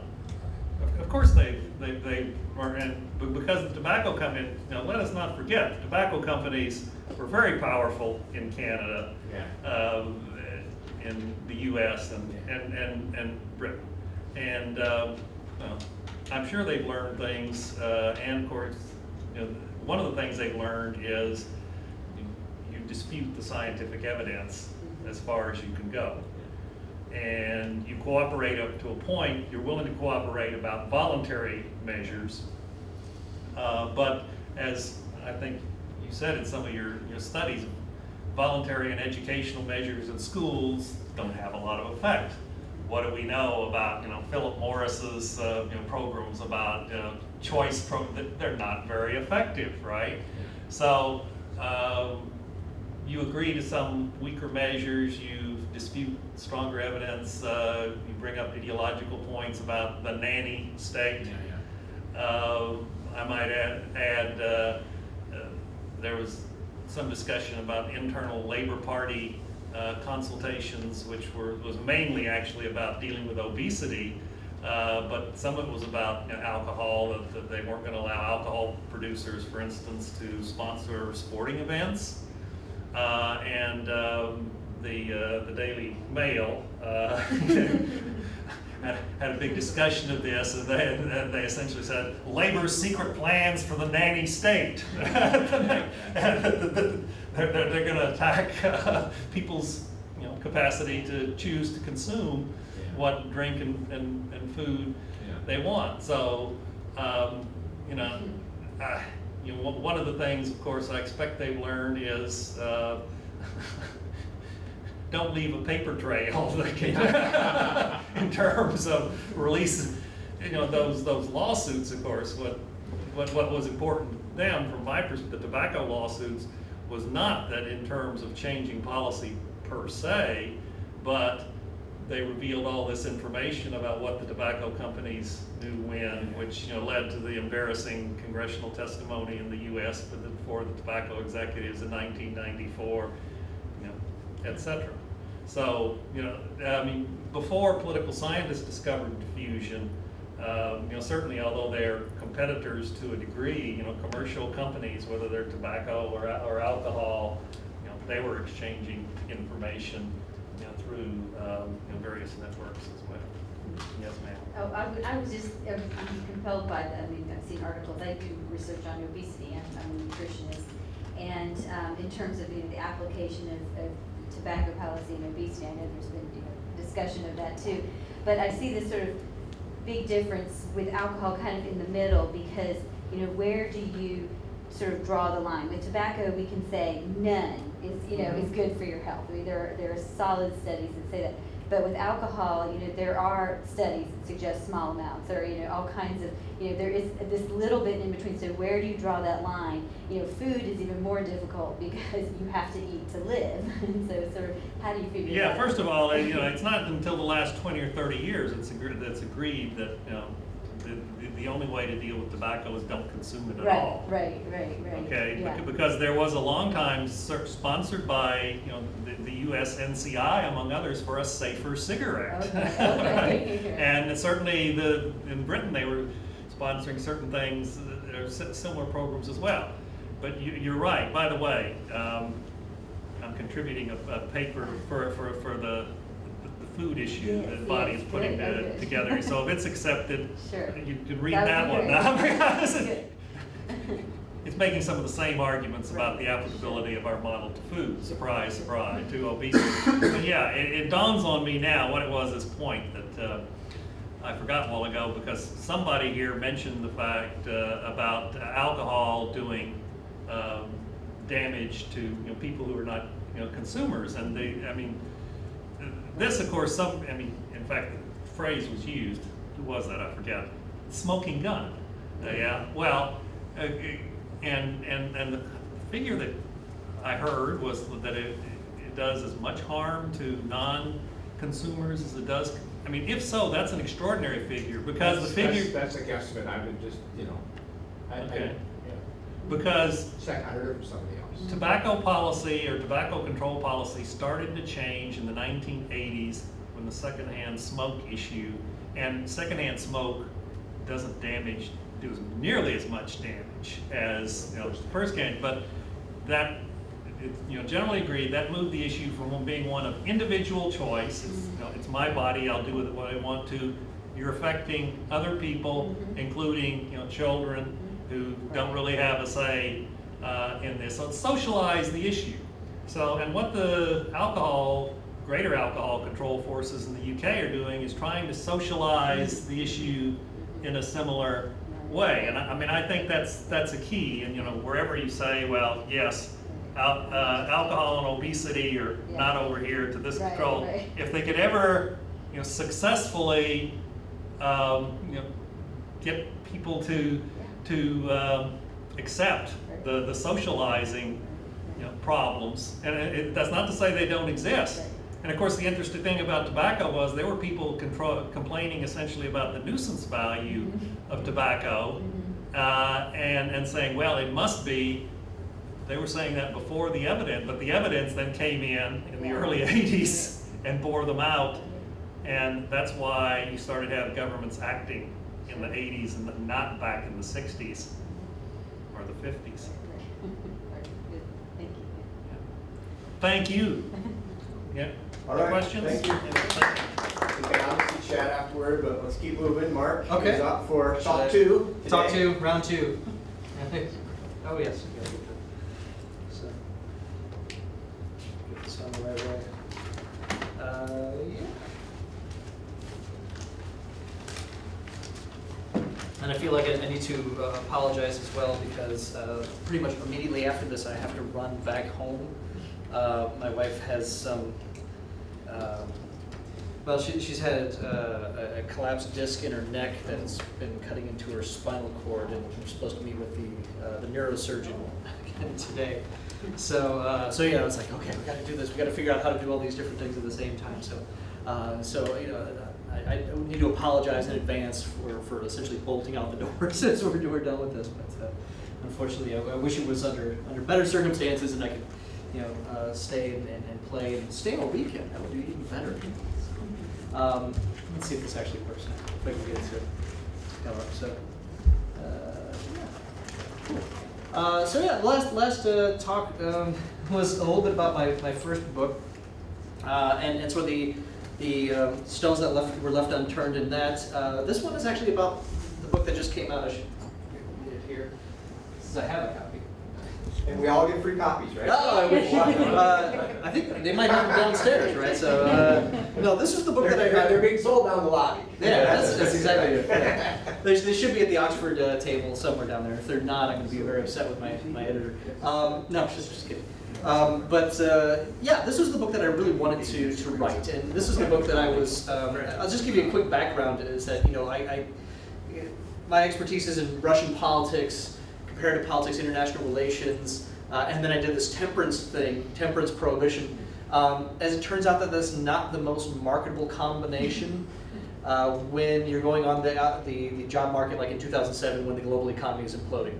Nobody's looking for like the new wave of temperance research. It doesn't work. So I ended up spending 3 years. I could not get a tenure track job. I was just teaching at the University of Illinois for 3 years on sort of a visiting thing. So eventually I snuck up to the Midwest Political Science Association meeting and was up there.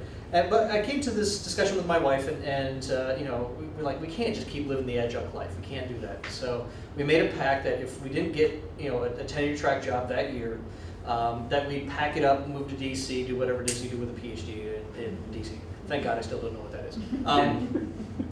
But I kept saying, I always had this idea for this book that I've really wanted to write for the last 15 years, and I'd be remiss if I never actually got it onto paper. And it became this book, is Vodka Politics, Alcohol Autocracy, and the Secret History of the Russian State. I originally conceived of it as 10 chapters and like 120,000 words. It came out as 24 chapters and 500 pages, something ridiculous. And so it just kept growing and growing and growing. And the idea originally was to have like a look at Russian history through the bottom of the vodka bottle. because that was my area of concern, my area of interest was sort of the economic, political, and demographic factors, and why it is that Russians drink so much. I mean, we have these stereotypes of the drunken Russian that are out there, and people are always asking, is that true? Is that real? How much are they drinking? And so I wrote an op-ed, this is like back in 2006 when the World Health Organization published their statistics, and they found that according to the WHO, Russians drink 15.7 liters of pure alcohol per capita per person, and that just, on the one hand, I want to say that it blew my mind, but honestly it didn't blow my mind because I don't drink pure alcohol, and I don't know what 17 liters looks like, much less over a year. So I divvied up the data, and they have it broken down by what sort of alcoholic beverages are being drunk, and what sort of percentages of the population. And essentially what this means is that if you take out the teetotalers, if you take out the kids who don't drink, and make allowances for the gender differentials, essentially this boils down to if you're just sort of an average drinking Joe, or Ivan, I guess, Ivan Ivanovich, right? So, essentially if you're just a normal drinker in Russia, this boils down to 2 bottles of vodka and 13 beers on average, week in, week out.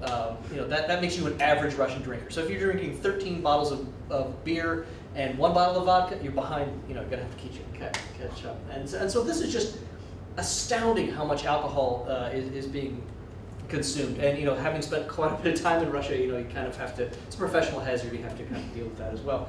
But this is, obviously, it has huge implications, not only for the politics and the economics, which is the stuff in the book I'm going to skip, but also for the demographic issues. And so you've got all these reports coming out in the Lancet over the last couple of years, Zaritza et al. Their reports essentially suggesting that essentially since the collapse of communism, alcohol has been complicit in over 500,000 deaths in Russia every year, which makes it the largest single contributor to Russian mortality, and it is just not even close, in terms of its contributions. And so this has obviously been something that's been with Russia for a long time. But then you get to 2009, then President Dmitry Medvedev gets up and essentially calls Russia's alcohol addiction a national disaster and starts instituting a series of alcohol restrictions. There he is at the meeting. This was down in Sochi before the Olympics, but and so finally something's happening. Finally, we're going to address these types of issues, and that's. But the general thesis behind the book is that we kind of assume that there is some sort of, as we talked about in the earlier session, about like a genetic predisposition that Russians must have, an inherent weakness for alcohol. And it's like, no, there's nothing genetic about this. There's nothing natural about this. That the reason that Russians tend to drink a whole lot of alcohol and drink it in damaging ways and quaff, essentially binge drinking constantly, and drinking high alcoholic beverages like vodka, is due not to genetics, but due to a series of political and economic decisions that are at the heart of Russian statecraft that go back 400, 500 years. And so that's essentially the central thesis that runs through this this book. And it's got it's got this great picture on the front. They incorporated it very well. It's one of my favorite pictures of Stalin and his inner circle, his henchmen, who is probably the only picture of these guys out there. So of all of them together. So you got Stalin there. I'm trying to click through. You've got Nikita Khrushchev and Malenkov. You got Molotov over there. You got Beria, who's Stalin's hatchet man. And so I start the book with some of these vignettes of life in Stalin's inner circle. And Khrushchev, after he is himself the general secretary and then gets booted out, he's the only Russian leader ever, to not die in office until that point. And he essentially recorded his memoirs, and he told us all about life in Stalin's inner circle and all the big decisions that they would make. And all of them were made over alcohol at Stalin's dinner table, and dinner began about 7 o'clock at night. It would go to about 7 o'clock in the morning. And he forced everybody in his inner circle to drink heavily, and part of it was to reveal any sort of underlying secrets because he worried about that sort of stuff. But keep them kind of off balance and unable to mount a challenge to his leadership. And I saw sort of a lot of that in history, but also as kind of an allegory for state-society relations. That in addition to the fact that alcohol, going back 400 years, going back to Ivan the Terrible, became a monopoly of the Tsarist state. constituted at one point in time 1/3 of all the imperial revenues to the Russian Empire.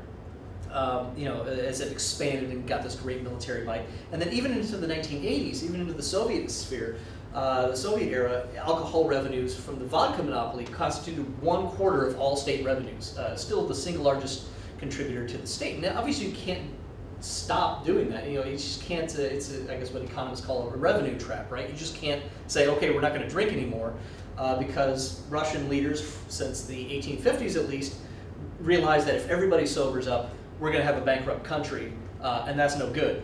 So the thesis of the book is essentially that these are all outcomes that are products of this autocratic political system that have encouraged drunken excess, or at least has not tried to stymie it in any way. And so you've got those leadership rivalries, you've got the state finance element, but then you also have sort of the anemic state of civil society that plays into this. And so, chapter by chapter, I go through the whole thing, and some of it is biography, some of it's archaeology, some of it's economics, some of it's political science. It's all over the place. And so, just a couple of things I wanted to hit on since we were talking about them in the previous presentation with Donnelly. There is that you have these different alcohol belts. This is chapter 7. I look at these different alcohol belts. People say, well, you've got all this regional variation within Europe as to what people drink. So the brown areas are the beer drinking regions, the red areas are the predominantly wine drinking regions, and the blue areas are the predominantly spirits drinking regions. And people say, well, this is all just a consequence of topography, right? This is all the red areas are where the wine grows, and so the further north you go, the wine doesn't grow as much, so you end up having beer and so on. It's like, yeah, that makes sense for much of Europe, but if you look to the east, for the most part, what you see is a political map of Eastern Europe, right? Of East Central Europe. Certainly, the climate between Berlin and Tallinn is not all that different. What you have is a different set of political circumstances in these two countries. One where you had this a monopoly on spirits, which were highly profitable to the state, and actively foisted them upon the drinking public, and another where that wasn't actually the case. So I'm fast forwarding with all sorts of stuff here. I wanted to get to the demographic stuff, which I think is probably the most interesting for this particular audience. And so fast forward to chapter 20. We're getting into sort of the post-Soviet era here. And I look at alcohol in terms of demodernization. People ask me all this all the time, because I spent a lot of time in Russia in the 1990s. They say, how bad was it? Was it like, they say, Russia had this lost decade. I'm like, no, they say, well, Japan had a lost decade. I'm like, no, it's not like Japan, not like that. It's like, oh, was it worse than the Great Depression? I'm like, I don't know, I think it might have been a little bit worse than the Great Depression. And so I tried to come to terms with this, and I look at the data on, Hans Rosling's got this Gapminder Foundation, and so he has all this animation of all these different social and economic indicators. Here you have wealth, here you have health, and you see all these countries moving up to the healthy, wealthy corner. Now what you see right at the time of the collapse of communism is all these ones jump backwards like this. And so not only are they getting poorer because of the collapse of communism, but they're also getting more sickly. And so in all these different ways, you have this sort of what I call demodernization, right? So, and it kind of gives us these different ideas as to how economics and health work together when it comes to alcohol being the center point of your your domestic policy, as it were. So here's Japan on its lost decade. If I were to not animate this, this shows you that, yeah, they had a lost decade of economic stagnation, but they're still moving towards, the healthy, wealthy corner, greater money, greater life expectancy. The United States during the Great Depression, yeah, got poorer, but strangely was actually getting healthier during that time. But what you see in Russia during this time is from 1990, to I guess to about 1996 or so, you had this rapid downward shift to the left. And so not only a collapse of the economy, but also a collapse of healthcare infrastructure. And then you have this in a lot of the countries of Eastern Europe where you have that emphasis on alcohol policy and vodka in particular. So yeah, I was in the Czech Republic for some time. They actually had their experience with communism, the collapse of communism, and Poland as well, not as entrenched with the alcohol revenues. And yeah, so their figures kind of meander around a bit, but none of them have that dramatic downward movement like you have in Russia. So the collapse of health, collapse of the economy, except in places like the Baltic states and Ukraine, and all of them have that focus on vodka. And so I'm moving on, I'm trying to be fairly quickly here. Chapter 21 looks at was known as the Russian cross. And I'm not talking about the Russian Orthodox cross, but if you spend time in Russian demography, this is what they talk about. As the collapse of communism in the 1990s, you also have the death rate all of a sudden skyrockets, and then the birth rate at the same time plummets, and you have this crossing of those social indicators. And so for me, this is like the scariest graph I've ever seen, to see something that dramatic very quickly. People say all the time, they say, well, Europe has that problem. They have more deaths than births, and they have this problem. It's like, yeah, well, Czech Republic, yeah, more deaths than births, and Italy has seen something similar, but not to this scale. It's just gargantuan and dramatic how that whole thing plays out.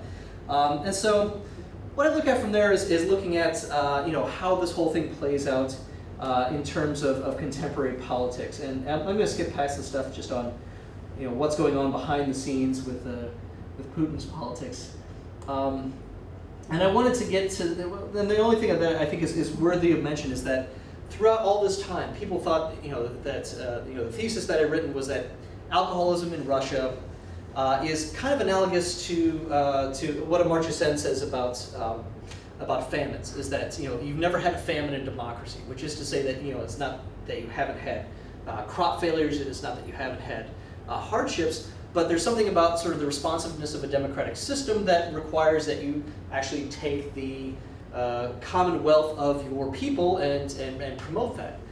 You don't have that in an autocratic system, and so there's no reason to put the health and well-being of your population ahead of your economic concerns and so on. And so people thought that, well, if that was the case under the Soviets, well, now we're in free and democratic society in Boris Yeltsin's Russia in the 1990s, obviously to a lesser extent Putin's Russia nowadays. But you still had these dynamics. Even at the local level, you had sort of these regional alcohol monopolies that were still foisting lots of alcohol down the gullet of people. And so that's why you end up having these horrible death indicators that we were talking about, mortality indicators in the 1990s. And only recently have they started to go down. And so sort of the dean of Russian alcohol studies, Dr. Alexander Nemtsov, says you only need to remember these three numbers to know everything that you need to know about Russian and alcohol: 58.5, 13.5, and 16.5. In the 1990s, 58.5 was the average life expectancy for your average Russian male. 13.5 was the number of years earlier that Russian men died than Russian women, highest in the world. And 16.5 was the number of years earlier that Russian men die earlier than their counterparts in Europe. And so with these just numbers, you can see for the seriousness of the consequences of Russian drinking, we're forced to confront the reality that alcohol in this country is catastrophic, and the government has done pretty much nothing about it. And this is, obviously very problematic and has been for a long time. But then something happened.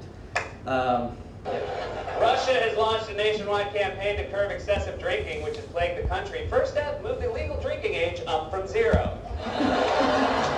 So that's about as close as I guess you could say alcohol policy jokes on Saturday Night Live. But yeah, in 2009, as I was suggesting, Dmitry Medvedev institutes this anti-alcohol campaign. And their stated goals were to halve the amount of alcohol consumption within 10 years. To do that, they were going to ratchet up excise taxes and restrict availability of alcohol in the ubiquitous kiosks all over the place. Still remember when I started going to Russia in the 1990s, you could go and get, you see like pudding cups or maybe like applesauce cups like you might get for your kids. They had the little tear-off lid. You could get those with vodka for a dime, anywhere.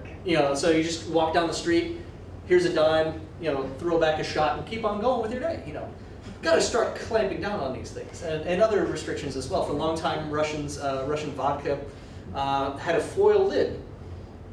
There was no twist on top. There was no twist off top because the idea was like, why would you ever do that? Why would you ever put the lid back onto a bottle of vodka? Once you open the bottle of vodka, it's open, and you're supposed to drink it or you're supposed to share it. And if you don't, well, then that's a problem with your manliness and who wants to be around you. Now they started to actually institute things that you could say that it's okay. I don't have to drink the whole bottle of vodka right now. I can put it away for later. So anyway, so they're ratcheting up excise taxes, restricting hours, locations of sale, increasing penalties for sales to minors, increasing propaganda for healthy lifestyles. One of my favorite is this. I took the audio out, but they had this viral internet sensation of this ratty little computer-generated squirrel. And bielka is actually the word for squirrel. It's also the word in Russian for delirium tremens. And so you have this alcoholic squirrel, recanting retelling all of his drunken escapades and so on, and losing his mind. And then at the very end, he says something like, hey, you drinking tonight? Well, maybe I'll come see you then. And this was very effective, and this was a good campaign, and people are going, yeah, okay. Me in particular, I'm like, yeah, this is good. This isn't your father's old anti-alcohol campaign where we have a giant poster that says "Don't drink," because that's the way the Soviets used to do. That's the way the czars did it before then. This is creative, it's innovative, and it's going. But then, of course, Russia being Russia, some ingenious entrepreneur decided to make squirrel brand vodka that says, "I've arrived."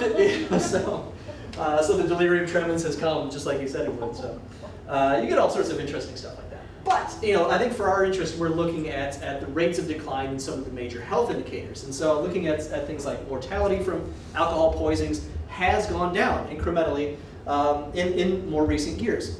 So it used to be, in this country, you'd have around 300 deaths. You guys probably know the statistics better than I do in the United States. Somewhere around, in terms of acute alcohol poisonings, maybe 300 per year in the United States. And Russia has a population about half that of the United States.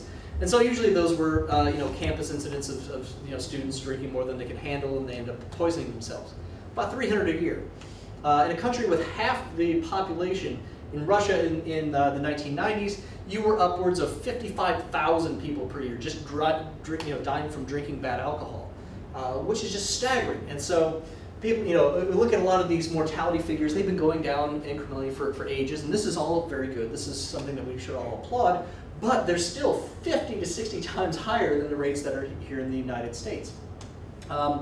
Plus, there are questions about how reliable are these statistics. Generally speaking, Russian statistics tend to be above reproach. I mean, they're very professionally done. They're outside the realm of Kremlin influence. They're not the kind of thing that can be manipulated all that easily. And they tend to resist a lot of these sorts of pressures. And it does look like Russian alcohol intake has dropped rather substantially since 2009. But we're getting a lot of mixed signals. So the complicating factor in all of this is that throughout Russian history, whenever you reduce the availability of alcohol, people make their own. And usually they make it out of things that you should not be making vodka out of, like shoe polish or ether or all sorts of things that you just essentially end up poisoning yourself with. But it seems to be sort of a bathtub gin type society. So it's hard to parse out the information. That in some cases you have levels of the alcohol sales going down, but the levels of alcohol consumption actually going up. And obviously the implication is that a lot of that is untaxed, a lot of that is unregulated alcohol that's being manufactured. And it's a lot of reading tea leaves trying to figure out all of this. And so some of the ones I've found recently, yeah. So the Russian guy that got pulled over tells the cops that the 1,000 bottles of moonshine that he had in the back of his trucks, they're all just for personal consumption. So this isn't indicative of an increase in bootlegging and moonshining. It's just one guy who had that there. So anyway, so what I wanted to look at in the article that I submitted for this special edition was to look at sort of the big indicators, suicides, homicide rates, accidental alcohol poisonings, and how they have gone up or down since Medvedev announced this anti-alcohol initiative in 2009. Obviously, not a whole lot of data, but enough to get sort of a bite and try to figure out exactly what's been going on. And I paired that with a number of different alcohol regulations and when they've been introduced. And so, obviously, banning vodka sales in kiosks didn't really do much back in the 1990s. But then they start increasing incrementally the alcohol excise taxes, which increases the baseline amount of that you're going to pay for a half-liter bottle of vodka. It used to be you could get a half-liter bottle of vodka just 5 years ago on the streets for about $3.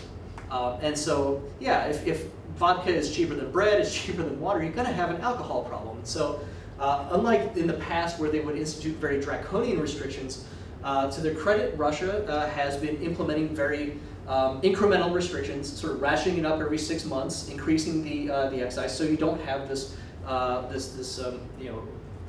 backlash of everybody going straight to the bathtub gin and poisoning themselves, which is what has happened in, actually it happened with Prohibition. It's one of the things I argue led to the downfall of the Tsarist Empire in 1917. And also it was the very first thing Mikhail Gorbachev did in 1985 when he came to power, was institute an anti-alcohol campaign. Blows a huge hole in the budget. They have no other financial instruments, so they print up a whole bunch of money that exacerbates hyperinflation. The next thing you know, your empire's gone. So it's not the primary thing that contributes, but there's a lot of stuff that tends to get overlooked, and you don't get that unless you spend some time looking at the statistics. The other thing to note is that if you look at the combined sales of all alcoholic beverages, there hasn't been too dramatic a change in these these indicators since the anti-alcohol initiative of 2009. But what's interesting, one of the things that I've found from all this is that there is a very stark divide between beer manufacturers and vodka manufacturers. Beer manufacturers, predominantly Carlsberg, tend to be foreign. Vodka manufacturers in Russia tend to be domestic. And so when you have the imposition of increasing alcohol restrictions, there's a lot of lobbying going on behind the scenes.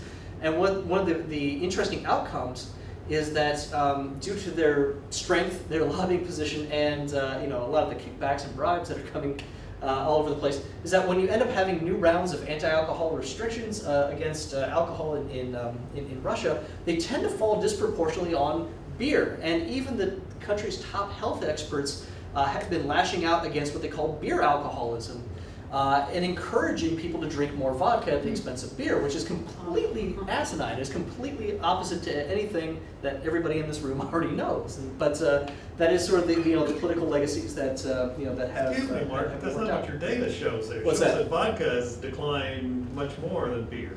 Well, these are, I guess, more recent ones, and I'm worried about a lot of this data because it's it's hard to parse out, because the question is how much is being sold. The vodka seems to be going down.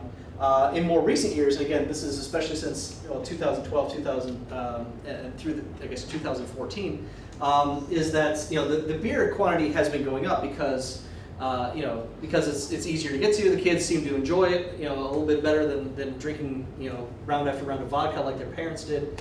But a lot of Russian vodka manufacturers see that as a threat, and so they see that as encroaching on their territory, and they want to crack down on it. One of the things here, I'll even show you that here, I'll get through all the data. We don't need to look at all these. Just a couple minutes left. Yeah, I'll wrap things up here fairly quickly. And so the question that I have is, and this kind of gets back to the point, is how does this all end? And so I spent a lot of time with the broad sweep of Russian history. There have only been a couple of different ways that anti-alcohol initiatives end in Russia. One is that it ends in utter disaster with the collapse of the Tsarist Empire in 1914 to 1917, or the collapse of the Soviet Empire in 1985 through 1991. I don't see that happening because Russia's government, or Russia's budget is now has been in surplus for many years, and is much more reliant on oil and natural gas resources. The amount of vodka's contribution to the budget has gone from like around 25% down to 2%. So this would, I suggest, would be a great opportunity for Russia to bolster these anti-alcohol initiatives. The other is that that it'll be a sustained success. Like for the first time in the history of Russia in the world, that there's going to be a successful anti-alcohol initiative in Russia. That I'm a little bit more leery of. One, because history suggests that that's going to be very difficult to do. Second is that, again, if you look at the lobbying, what's going on behind the scenes, you end up having a lot of these guys who are in what are known as the Sistema, the Putinist political system of bribery and blat, as it's known, sort of favors that can craft and change the I guess the market landscape to their interests. And so the guy who's predominantly in charge of these anti-alcohol initiatives, according to his Duma site, is this guy Viktor Zvagelski here. He's the architect of a lot of these anti-alcohol initiatives. He actually owns 2 distilleries, and he cracks down very hard against the beer interests that are there. Tatiana Golikova, who used to be the health minister until recently, she was booted out after another series of corruption charges. She was as it turns out, her son-in-law was the, I don't know if you guys have heard about this crocodile, this kind of a methamphetamine that you shoot into your arm that turns, it's hyper addictive and like destroys your skin and kills you within about 6 months. Well, her son-in-law was the chief pusher of that in Russia, the health minister. Plus, she doesn't have a background in public health. She has a background in public finance, and so that's a little bit problematic. She was the associate to Alexei Kudrin. Alexei Kudrin is actually widely hailed in international economic circles as the guy who kind of navigated Russia through the global financial crisis. But in 2011, amidst this ongoing anti-alcohol campaign, he got up in front of a televised audience and told Russians that they need to smoke and drink more, because smokers and drinkers, we were talking about this before, so smokers and drinkers contribute more in alcohol and tobacco taxes, and they can do much more with that. And a lot of people commented on that, how bizarre that was. One, as perfect articulation of my thesis for the book, is that this is the source of finance. But two, people were also saying that, isn't it weird that this guy who's this mastermind, this finance minister, has absolutely no idea how budgets work? Just because you smoke and drink more does not mean that the money goes immediately to dealing with alcohol or tobacco rehabilitation programs. That's why you have legislatures and all sorts of stuff like that. So it's just very bizarre, and I think it just highlights the entrenched interests that are there, who on the surface want things to go very well. They want to increase, health.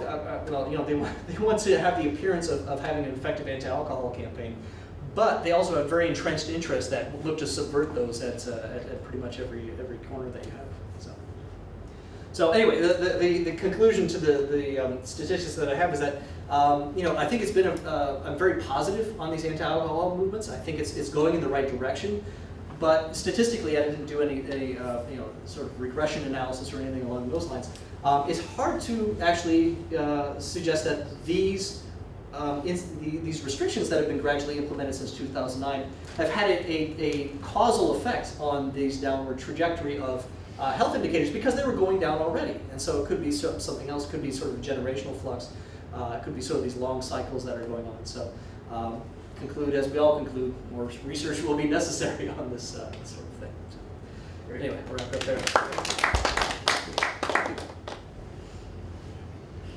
A quick question. I'm wondering, and probably too long of a question, but I'm wondering to what extent, when you give presentations like this, you are confronted with deniers is probably too strong a word. People with that don't believe the statistics that you're showing, which seem really very dramatic. And the reason I'm asking is anecdotal.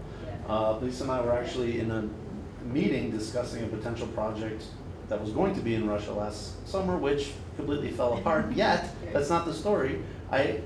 We were at the end of this meeting at the end of the day, and we happened to be in a hotel lobby, and there was a restaurant and bar right there, and I said, well, would you like to go in and we could have a drink, a glass of wine or something like that? And the person immediately launched into, oh, what you've heard about Russians and drinking is not true. It's an exaggeration. And I didn't say, would you like to go have a drink because you're Russian and I'm sure you're an alcoholic. I just, it was just like a normal interaction that, we have with people.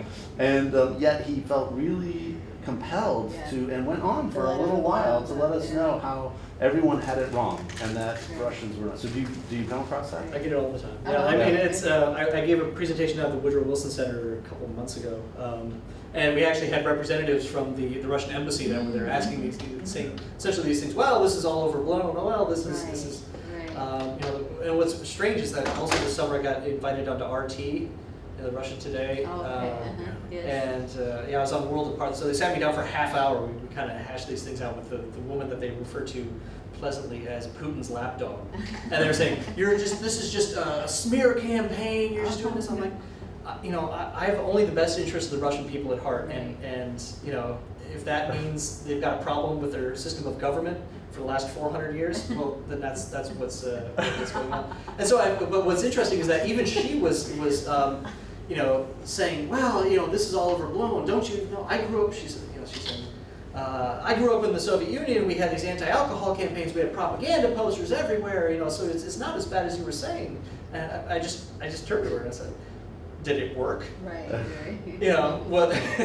the statistics are everywhere, you know, and you can find these, and you know, she was rather disarmed by it. I was like, well, no, it didn't work, but we tried. Oh, that's good. It's great.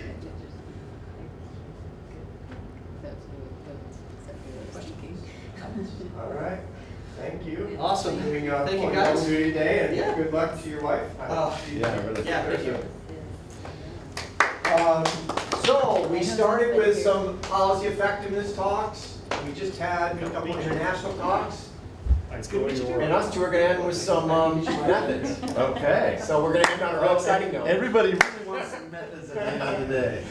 I left most of the formulas out. Should I just launch into it? Yeah. I mean, it's Lisa and I both need to go together. The editors You know will what, be you guys should come in and just tell your stories. We're with him casually. Okay. So how much? If you want slides, you can plug them into that computer, you can just. I'm gonna plug this computer into Okay, the perfect. And he likes cord. to, I'm gonna let him move around. You need to put the microphone on because for the, they're taping it. He doesn't want you to have a mic on Okay. for the purposes of taping. Okay.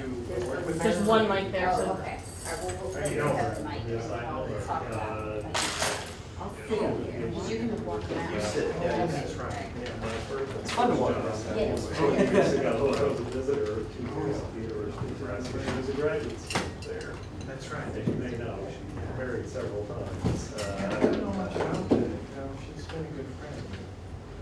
My name's Jeremy. Hi, Lisa Valesky. Nice to meet you. Nice to meet you. Kevin Kirk. Darren, I don't know. nice to meet you. Good to know you. Let's put it that way. I knew her. She was a Dickinson first. You know what? Ellis. First, I'm interested if I can do that. Quickly, I'm gonna grab my, She's been a good friend, though. She's retired. if I can't, I know her husband is. There's a clicker there too, and the little thing is plugged into the other computer. If you want to just pull that thing out, drop it in here. It's got a little USB. That's over there. This is the clicker card. Yeah, pull that little thing out, and stick it in your USB thing, and then it should work. Yeah, thank you. Yeah, I just was thinking I didn't bring my cards, but, yeah, she's been retired for many years. I actually haven't seen her in years, but. so how long has everybody been going for, just to sort of, I think you had about 20 minutes. 20 minutes? Isn't that what they said about? Yeah. It's about 20 minutes and then a few minutes of questions and answers. But she's, yeah, she's, 409. she, where am I? Yeah, I heard about Try that. that. Okay, so once I figure out which is the pointer and which is advancing this. Oh, come on there. Well, we're just gonna go through without it. Okay, so, all right, we're gonna raise the roof on the Truman Room here. I can touch that ceiling, so we're gonna just get things moving here. Truman's a short guy now. Truman was.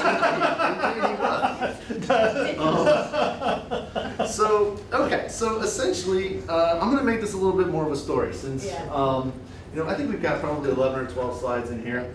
But essentially what happened was when Lisa and I saw the call for papers come across, we have had some luck. Actually, I'm a geographer by training. I do, optimal facilities location is actually my research, my basic research area, but I do spatial statistics. I teach geographic information systems and science to mostly graduate students, but Lisa and I have had quite a bit of luck combining nutrition and food studies, and this is our contact information again. Lisa is professor and chair of the Department of Nutrition and Food Studies at George Mason. Was in the Department of Geography and Geoinformation Science. I currently am serving as Associate Dean for Academic Affairs in the College of Science.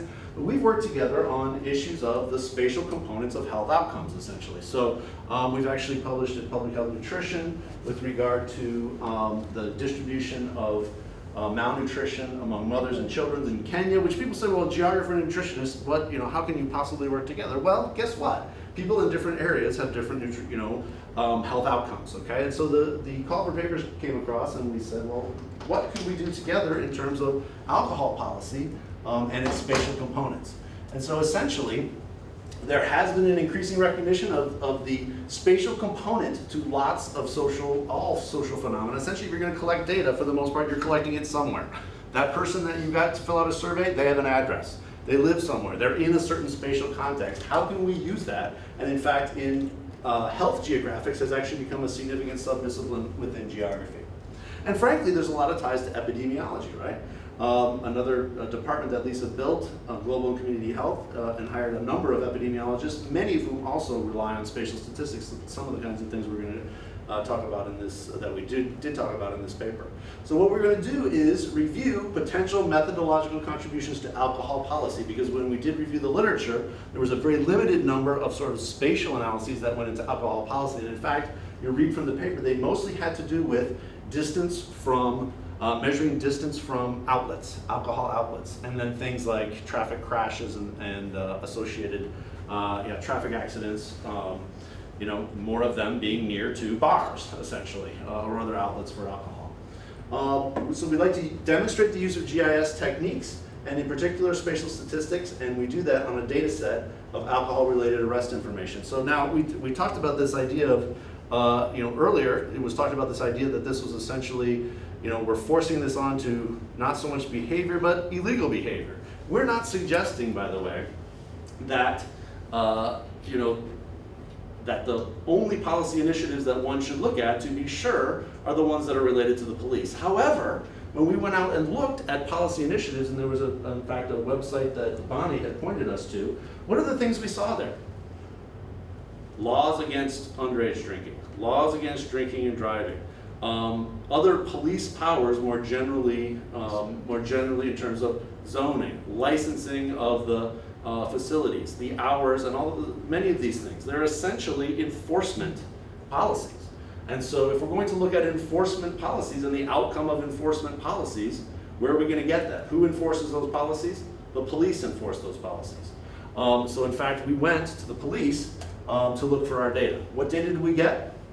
And I couldn't believe it. We were actually on vacation when the call came across. And I said, all right, let's poke into this right now on the computer. And I said, okay, let me just, this will never work, but on a lark, I'm going to write to somebody via the internet that I find at the Washington Metropolitan Police Department. It might have been an hour later. I get a message back saying, we'd be happy to send you information on alcohol-related arrests. What would you like? And I said, well, what have you got? And literally within a matter of hours, I had received a data file. Now I did actually, believe it or not, the first data file didn't have quite what I wanted. I again said, sorry to bother you, but could you send me an updated one? And there's somebody at the police department who will just give you this data. I mean, doing this work and generating these files and sending them out to interested researchers. And so in fact, what she ended up sending me was 2478 records of alcohol-related arrests during the calendar year 2012 in Washington, D.C. This is a small snippet of what was in there. Gender, race, the charge, all of these, and this was a large number of the charges were possession of an open container of alcohol, the arrest address, and other variables that I'm not showing here. So arrest date and time, home address and arrest address. We were using the arrest address for the analyses that we're going to show you in just a minute. Date of birth and age, which you can generate one from the other. Gender and race, which we'll talk about, and then charge. And the charges are anything alcohol related, and they have their definition of what is. There are, I just listed a few here: drinking in public, driving while intoxicated. Another one is providing alcohol to a minor, and you get the idea, alcohol related arrests. What we did was, the first thing that we have to do, now we're talking about the methodological, when we need space. If we're going to do spatial statistics, we need space. The only space we have right now is a written address. The police, by the way, I've done some other work with police optimization, trying to design patrol areas for police. The police are notorious for putting in bad address information on their data. You know why? Because they're arresting a drunk guy when they're doing it. They're not, making notes of exactly where this is, and so they'll do the nearest corner, or they'll do things like the rear parking lot of North Capitol. Okay, well that's not, try to geocode that in a computer. We don't, so there's descriptions, there's misspellings, there's spaces. They spell first F-I-R-S-T or 1-S-T. There's all sorts of different things. So we have to massage this a bit. There are tools for geocoding in GIS, so we can get those addresses in fairly quickly. However, if you try to do it out of the box, you get about 70% of a match. If you want to throw out 30% of your observations, you can go ahead and just accept that. We were not satisfied with that, so we had to revise this, go in, fix it. It's a bit data intensive. We eventually got it down to 97% where we could decode what the cops were telling us was the location And so we're down to 2,402 observations, which I feel pretty comfortable about. 2,400 observations makes me feel okay about my N. All right. Once we do that, one of the beautiful things, although I try to discourage my students from doing too much of it, one of the beautiful things we can do is we can do the infamous visual inspection of the data. That's what geography gives us. We have this special, beautiful tool, the map, which we can do. Hopefully you recognize this as Washington, D.C. I don't know how many folks are local and how many are not, but this is the Anacostia River, Potomac River, Virginia over here, Maryland surrounding it on all the other sides. And these are my 2,400 arrests. Do you see anything there? They're all in the middle. They're all in the middle. None up in the up and left. There you go. That's good. There's none up here. And there's a whole bunch in here, and there's kind of a whole bunch that maybe looks a little more evenly distributed out there. We're talking about spatial descriptions now. So yeah, we think we see something, okay? Are there inconsistencies? I think right away that jumps out that, and I've very faintly in the background I put the roads there, so you can see, these are not highways, these are residential and on the arterials, commercial, retail streets, normal, city streets. However, visual inspection is not spatial analysis, okay? It's great if you want to view the landscape and see if, this tells me, okay, as an initial look, I think something's going on here in terms of how arrests for alcohol are made in DC. I think something's going on. Maybe I'll look a little bit further, but I'd like to do it with something more than just a non-repeatable subjective visual analysis. I'd like to do it with something where I could run it every single time and get the same result and demonstrate that to people. So I can start with, as I think we do in lots of different kinds of analysis, not just spatial analysis, we start with descriptive measures. Well, we have a branch of spatial statistics called centrography, which is the simple measures of central tendency, but it's spatial measures of spatial central tendency. And so there are many of them. I certainly am not going to bore you with them all here. But of course, the simplest one is the mean center. Just like you look at that mean in order to see the center of your distribution, we can actually look at our mean center and then use it as a tool for comparative analysis.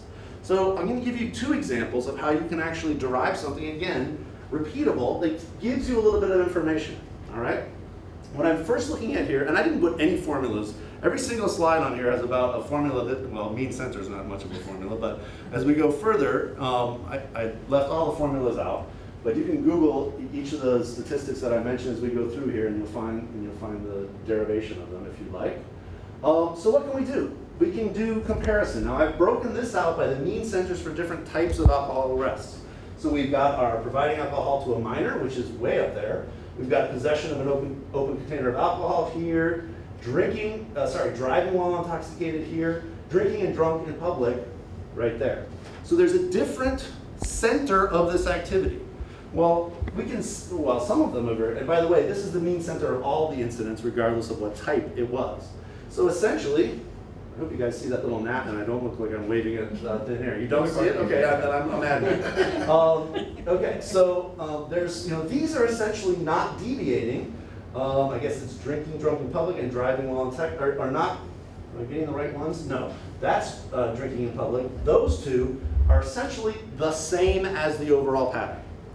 This one is a bit different, concentrated in here, and this one is way different. Well, this allows you to identify the outliers. This is in fact an outlier because there's one incident in 2012. Can you believe this? One incident in 2012 where the charge of the arrest was providing alcohol to a minor. In the entire year, there was one arrest for that, and it was up in Northwest, probably at American University at a frat house, okay? Any American University graduates here? I'm sure it could have been something else. Right. Okay, so we can do that comparison. We can do another comparison, which I think is maybe even a little bit more dramatic, which is you can compare the spatial distribution of the alcohol arrests, and in particular I'm going to look at the mean center of all incidents, in comparison to other spatial distributions. So I can show you the mean center, I've taken the streets out now, you can see things a little bit better, the mean center of the alcohol arrests, and then the mean center of the white population of Washington, D.C., and the mean center of the black population of Washington, D.C. Coincidence? Maybe. But again, my brain starts saying, okay, This is not something I just think I see. There's at least, I can derive this very basic spatial statistic, and I see that there's something different. I think something's going on here. What else can I do to show that there is some output of the enforcement policy that's going on in Washington, D.C.? I'd like to have some more, complex is not the right word, interesting inferential spatial statistics that I can use. So we thought we saw sort of differential clustering of activity across the space. Can we actually show that there are clusters there or not? We can test with the mean nearest neighbor statistic. This is a spatial statistic that actually came out of the ecology literature. So it came out, I think, as early as the 1950s, looking for clusters of distributions of different types of species, plants or animals. Are they clustering in space? So that you can go find them if you want other examples, or see if they're declining, or see if they're spreading out, or, and what I'm getting at here is see if there's some process that's forcing them to cluster or disperse. By the way, you can also show whether there's dispersion, but we can see very clearly here that with this mean nearest neighbor statistic, which we're not going to derive for you, but you can guess from the name what kind of distance measure we're looking at, your distance to your nearest neighbor, and then let's average them, and see whether that is smaller than we'd expect by random, which means you're clustered, or larger than we'd expect by random, which means you're dispersed. And in this case, we're definitely clustered. This test, as most spatial statistics, are very sensitive to the definition of the boundary space that you're in. This is something that we have to worry about in spatial statistics that you don't so much have to worry about in traditional statistics. Because where you draw the line can affect the output of your statistic. It can dramatically affect the output of your statistic. So you should always draw that line in a way that's justifiable. Where's our line?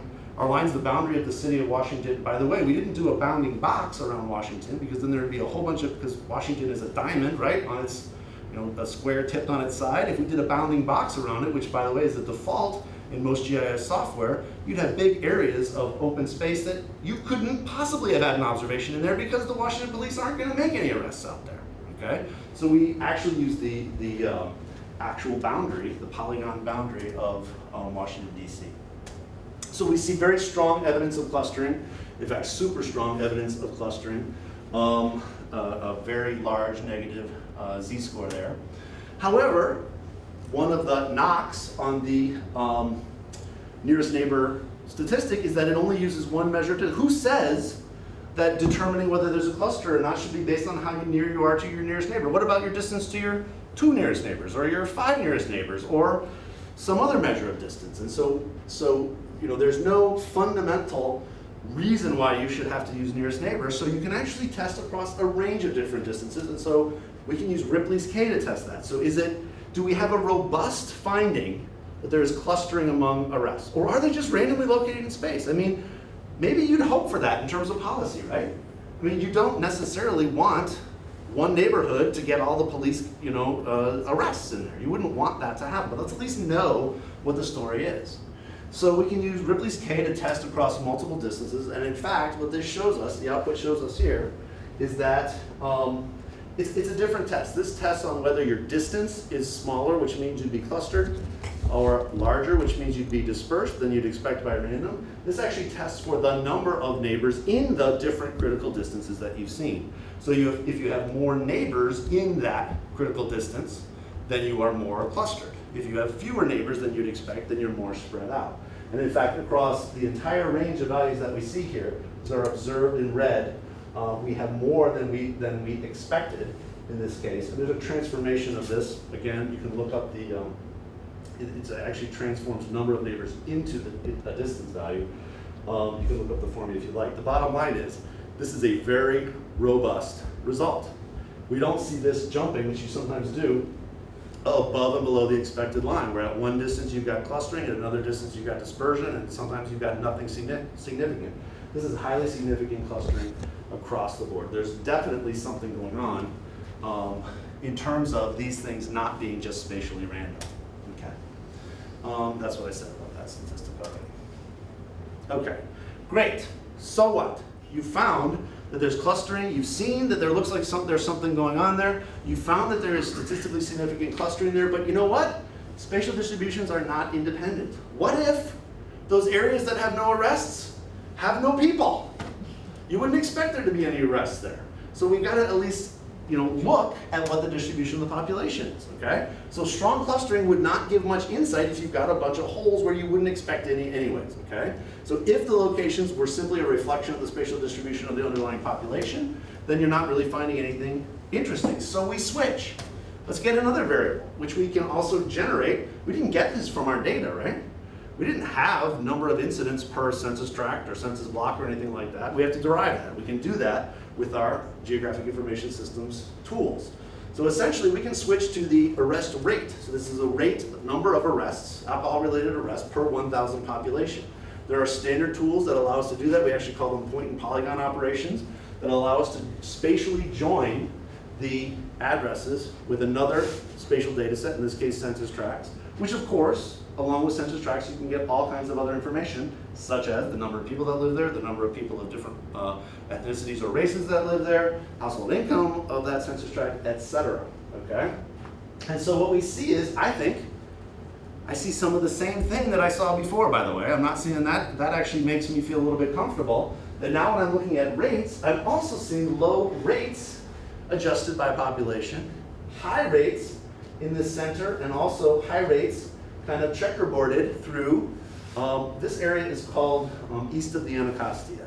This was the Anacostia River here and the Potomac River here. This is east. It's just sort of, this part of the city is, it's called southeast in terms of the quadrants of the city, or it's called east of the Anacostia. We'll talk more about the population of that area as we go through this. So now, again, you can also identify outliers, as you ought to. Notice the values here for rates.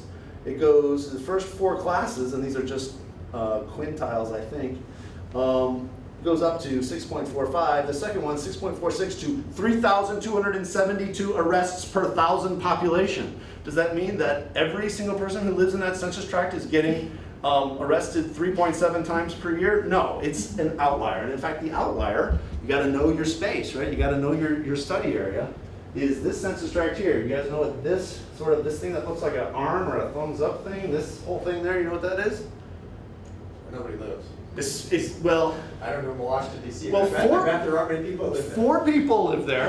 President Obama, Michelle Obama, and their 2 daughters, and then probably some, Mother-in-law. And what, their son? The mother-in-law. Their mother-in-law lives there too, yeah, that's right. So this is essentially the Capitol, the mall, the White House, and then this is all of the sort of lakefront parks and all of that stuff that is down here. This is the federal, there's a name for it, the federal something. It's federal land essentially, and very few people live there. Now, what goes on there? The 4th of July celebration. What else goes on there? The inauguration. What else goes on there? Lots of things with hundreds of thousands of people, some of whom get arrested for alcohol-related arrests. So there's a huge number of arrests there and a very small population. You know what we do with this? I used to object to throwing out outliers until I started seeing things like this, and so that's out of there. So you just cannot compare that census tract with any of the other census tracts in Washington, D.C. It'd be silly to do that, and it would completely throw everything out. Okay, so we still think we still think we see patterns there of similar values of rates of alcohol arrests. Now, why? Again, I think if the policy is being evenly, okay, so if the policy is being evenly applied everywhere, then you'd expect it to be evenly spatially distributed unless, so what are 2 reasons why it's not, I suppose? One is because it's not being applied evenly. The secondly is that there's something underlying that's different about those populations where they're going to get arrested more even when the police are trying to enforce their policies even, okay? And we don't know which it is, but at least there's something, our tools are telling us, keep looking, see what else you can find. And by the way, the whole point of this is not to necessarily, I don't want to publish this as a, hey, the police are not being fair to different populations. What I'm trying to say is, you could do this with any other variable. You can use the race variable, okay? If you can use the income variable, you can do lots of analyses. These tools let you do it. That's what the whole point of this is. So we think we see, sorry, going back and forth. We think we see this pattern still here, but we'd like to know if it's real or not. And so, but we can't use that same, I'm already over, aren't I? Yeah. All right, I gotta pick it up. we can't use that same statistic, nearest neighbor, because now we're looking at similarities or differences in a variable value, not clustering of just the location in space, okay? And so that is what we look for, is spatial autocorrelation. Are the values of this variable spatially similar when they're near to each other? Okay, we all know about correlation. This variable is correlated with that variable. Is this variable correlated with itself, autocorrelated, right? So the standard measure of spatial autocorrelation is Moran's I, been around since the 50s. We can again see that there's strong clustering, if you like, of values for rates. Okay? What we don't know yet is whether it's the high values clustering, the low values that are clustering, or both, but Moran's I at least tells us that that there is spatial autocorrelation in that data set. By the way, also very sensitive to the definition of the distance, so we can also test across a range of distances, and you have to use some smarts about what range of distances you would use, and for the most part we're seeing very strong, so we're either seeing 2 standard deviations or 3 standard deviations above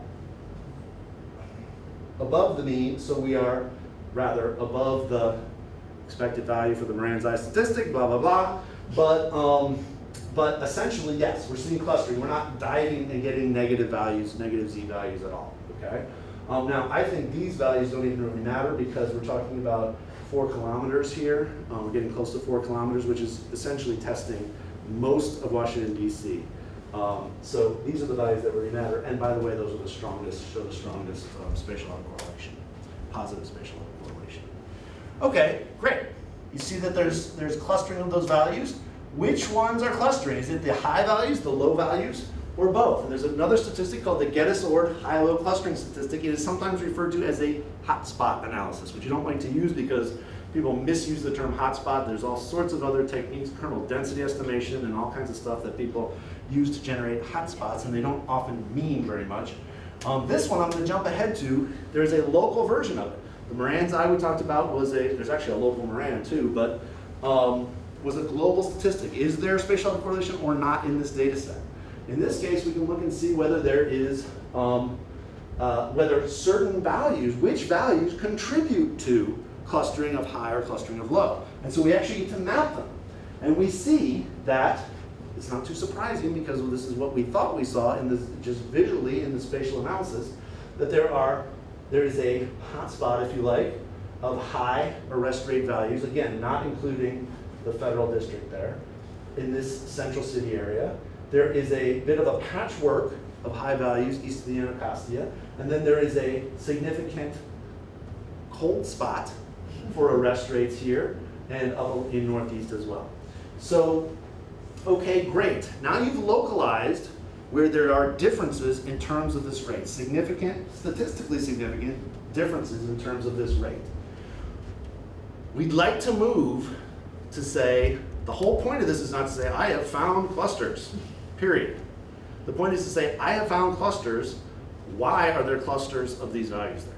What is going on in terms of policy that is making these clusters, or in terms of the underlying population that causes policy to be unevenly enforced, that is causing this. So something is going on, and I'm going to skip ahead. This is pretty much what I just said. This is a review. We don't need a review. We've seen it across visual, across everything. Okay, what's going on? What is the function? Well, let's move to spatial regression. I know we know regression. What about spatial regression? Does it matter if we do spatial regression? It's a very simple regression analysis that we put forth here. So can we associate, changes in arrest rates with changes in some other variable? Well, we can, but to what extent do we find a believable relationship there? Well, guess what? There is a well-known spatial pattern of racial and ethnic division in Washington, D.C. This is, by the way, if you thought we lived in a post-racial society, I got bad news for you. And by the way, it's not just Washington, D.C. I've done it for Chicago, where I used to live. I've done it for Dallas, where I used to live. And cities in the United States have remarkable, in fact, I use race when I'm teaching spatial statistics because I can't find any other variable in the census that is more spatially divided than race. So when I'm trying to show differences in like mean centers and stuff to students, I mean, I thought it would be income. But believe it or not, there's poor white people that live in Northwest, and there's rich black people that live in Southeast. But in terms of separating based on race, we are dramatic. It's like somebody drew a line, right? And this is the line between northwest and northeast, okay? The quadrant, and this is the line here that takes you to southeast, okay? So this has a dramatically strong white population in terms of the percentage of the population. It's even more pronounced east of the Anacostia.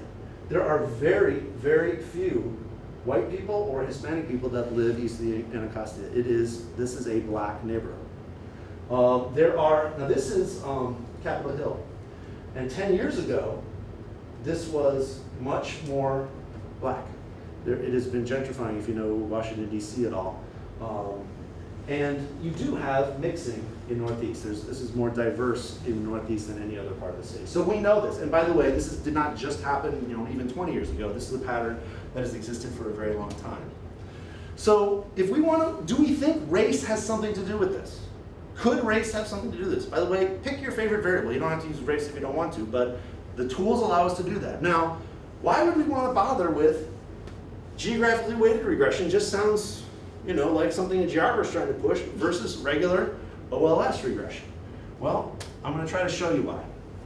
I just ran a couple of different regressions, and I did OLS, and I did geographically weighted regression. By the way, the difference between the two is essentially global versus local regression. OLS just says, give me all of your values, right, all of your observations, and let me see how one variable changes with the other variable, essentially, okay? Geographically weighted regression says, I'm going to do many regressions in local areas, okay? I'm going to do many regressions, essentially doing a regression on top of each neighborhood, okay? And you get to define that distance. By the way, there's a book, Geographically Weighted Regression by Fotheringham and somebody else. And again, this is now incorporated into most off-the-shelf GIS software just in the last 10 years, I'll say, maybe even less than that. Now, I'm not going to claim to you that this is the end-all and be-all of regression analyses for this, but look at the difference. On this data set, I run OLS, and I did a bunch of them with just seeing very simple, single variable or double variable using two explanatory variables using minority population and median household income. When I do the OLS, there is no explanation whatsoever, no explanation whatsoever. When I do geographically weighted regression, I'm explaining a third of the variation in those values. What is going on? Why does a local regression capture this variation? And again, you wouldn't stop there just with a r squared of 0.36, or 0.32, whatever you've got. But boy, there's a difference there. So what happens is, put this all out there. Remember our two different hotspots. We've got a hotspot east of the Anacostia. We've got a hotspot downtown. Are these the same kinds of things? If you look at the overall ordinary least squares regression, you've got observations here which are high arrest rate values with super high minority populations. Here you've got high arrest rate values with some with high minority populations, some with very low minority populations, okay? It's basically washing each other out, all right? It's saying, well, you've got some of everything. But you don't have some of everything when you change your spatial scale of your analysis. When you move it to a local analysis, you're capturing that there is a relationship, an explanatory relationship between, in this case, minority population and alcohol arrest rate. And by the way, I did it for number on the table before. It was arrest rate and also number of arrests. I think probably arrest rate is better. So I don't know if I've convinced you, but I hope that at least your interest is piqued in the idea that there are spatial analytic tools that can add to your methodological toolbox. And in particular, can start answering questions like, why are all the black people getting arrested? Just to ask a question that'll make a lot of people angry. But something's going on here. All right, what else could we do? We could do network analyses. We didn't talk about this in the paper other than, other tools that could be used. What about access to treatment facilities? Does that make a difference? Who has access and who doesn't? You can measure that with your network analytic tools in your GIS. What about access to healthcare and access to education? What about spatiotemporal analysis? I actually have a paper with a very talented master's student who actually came out of the Army, and we looked at spatiotemporal clustering of traffic accident data. In fact, he didn't care anything about traffic accident data. He was trying to solve the IED problem, the roadside bomb problem, because he was in Iraq and was an intelligence officer, and there were people dying from roadside bombs, and being able to have some insight into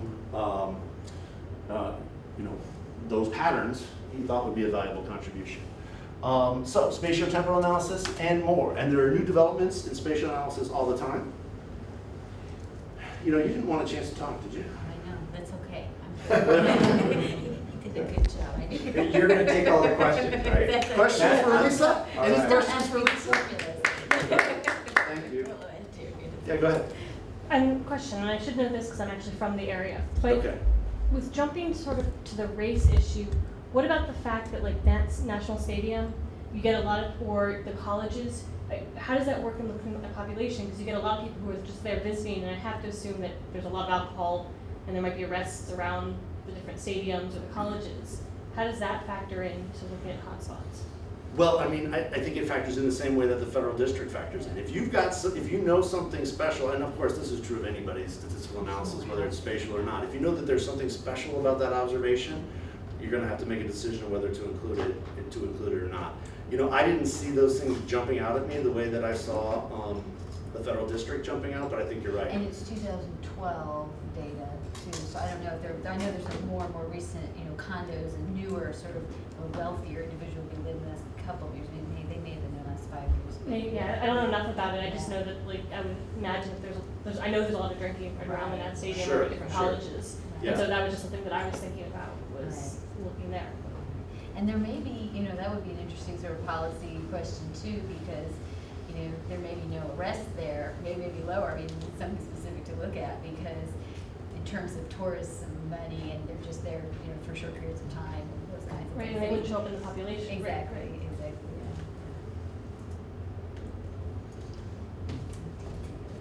yeah. Okay. Well, you've heard enough out of us, that's for sure. I'll talk All right. about it later. Thank you. So that just leaves me. Just you. Just me. Thank you. Sure.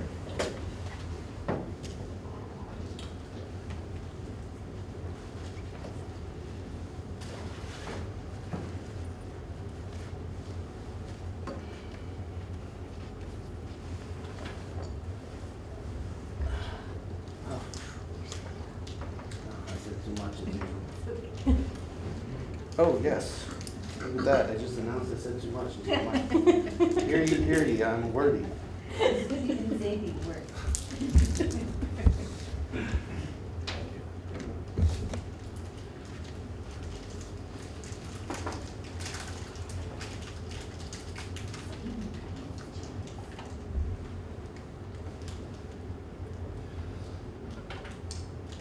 So it's late in the day.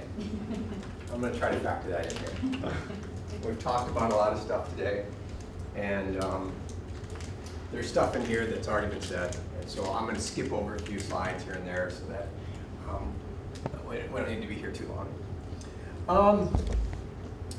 Let me start by saying a little bit about what I do. So I'm at the University of Minnesota in the Division of Epidemiology and Community Health. We have a team of people there.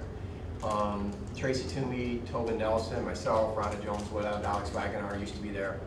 And we've been doing alcohol policy research for a long time.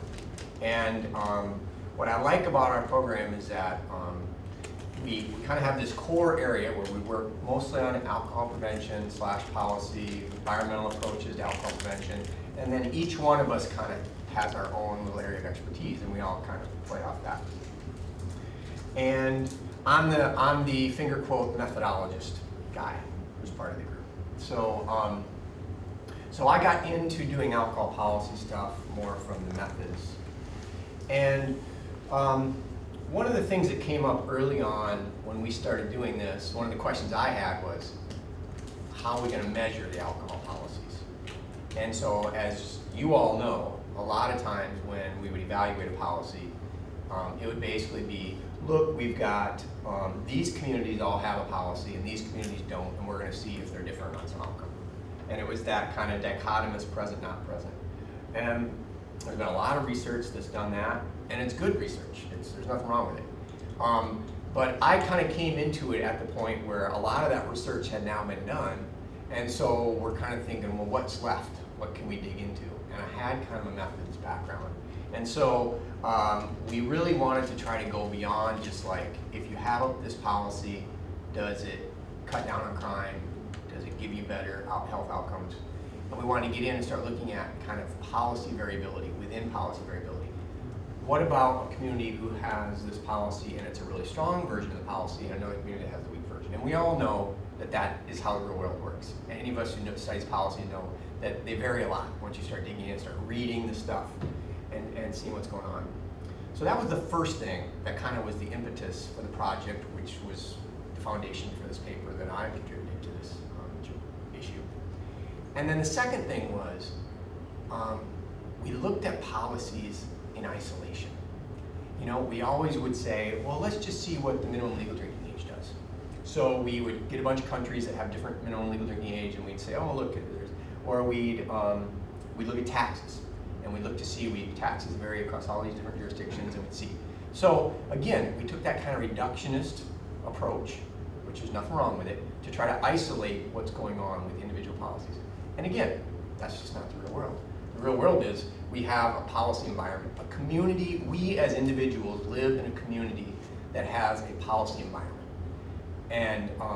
And so again, seemed like that was the next logical step to take this, is to move beyond just trying to figure out. I think no one needs another study. They don't need me to do another study, and no one's going to give me money to do another study to tell them that taxes work, right? There have been enough of those.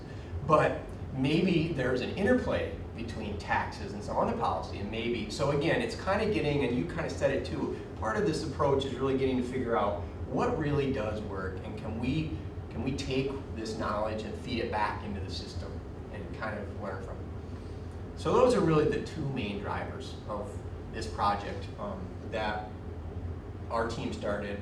I'm going to skip over all this stuff. So I got us to here, right? So this is where we ended up. So basically all this stuff to this point said alcohol's still a problem. Policy seems to work better than a lot of our other options. We know a bunch of policies work, but now we are left with this issue of, but a lot of the research is yes, no, and we haven't really looked at how they work together.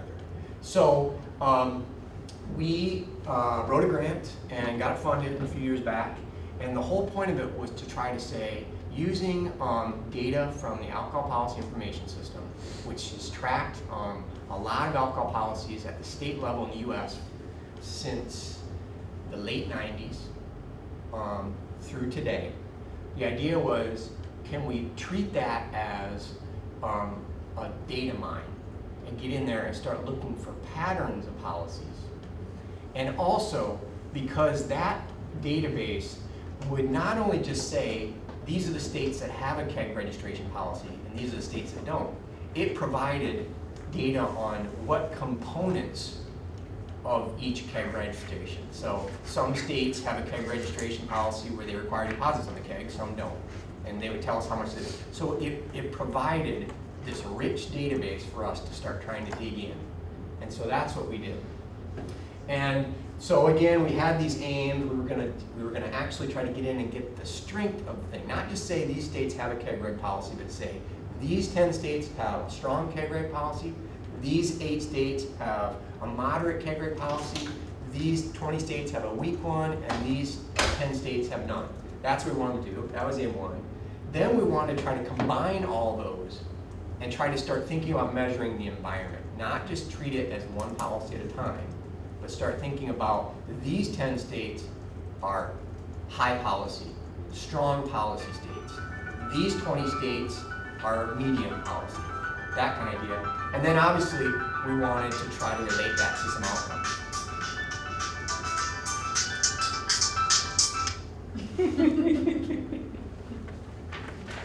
That's not the bell, you don't have to finish.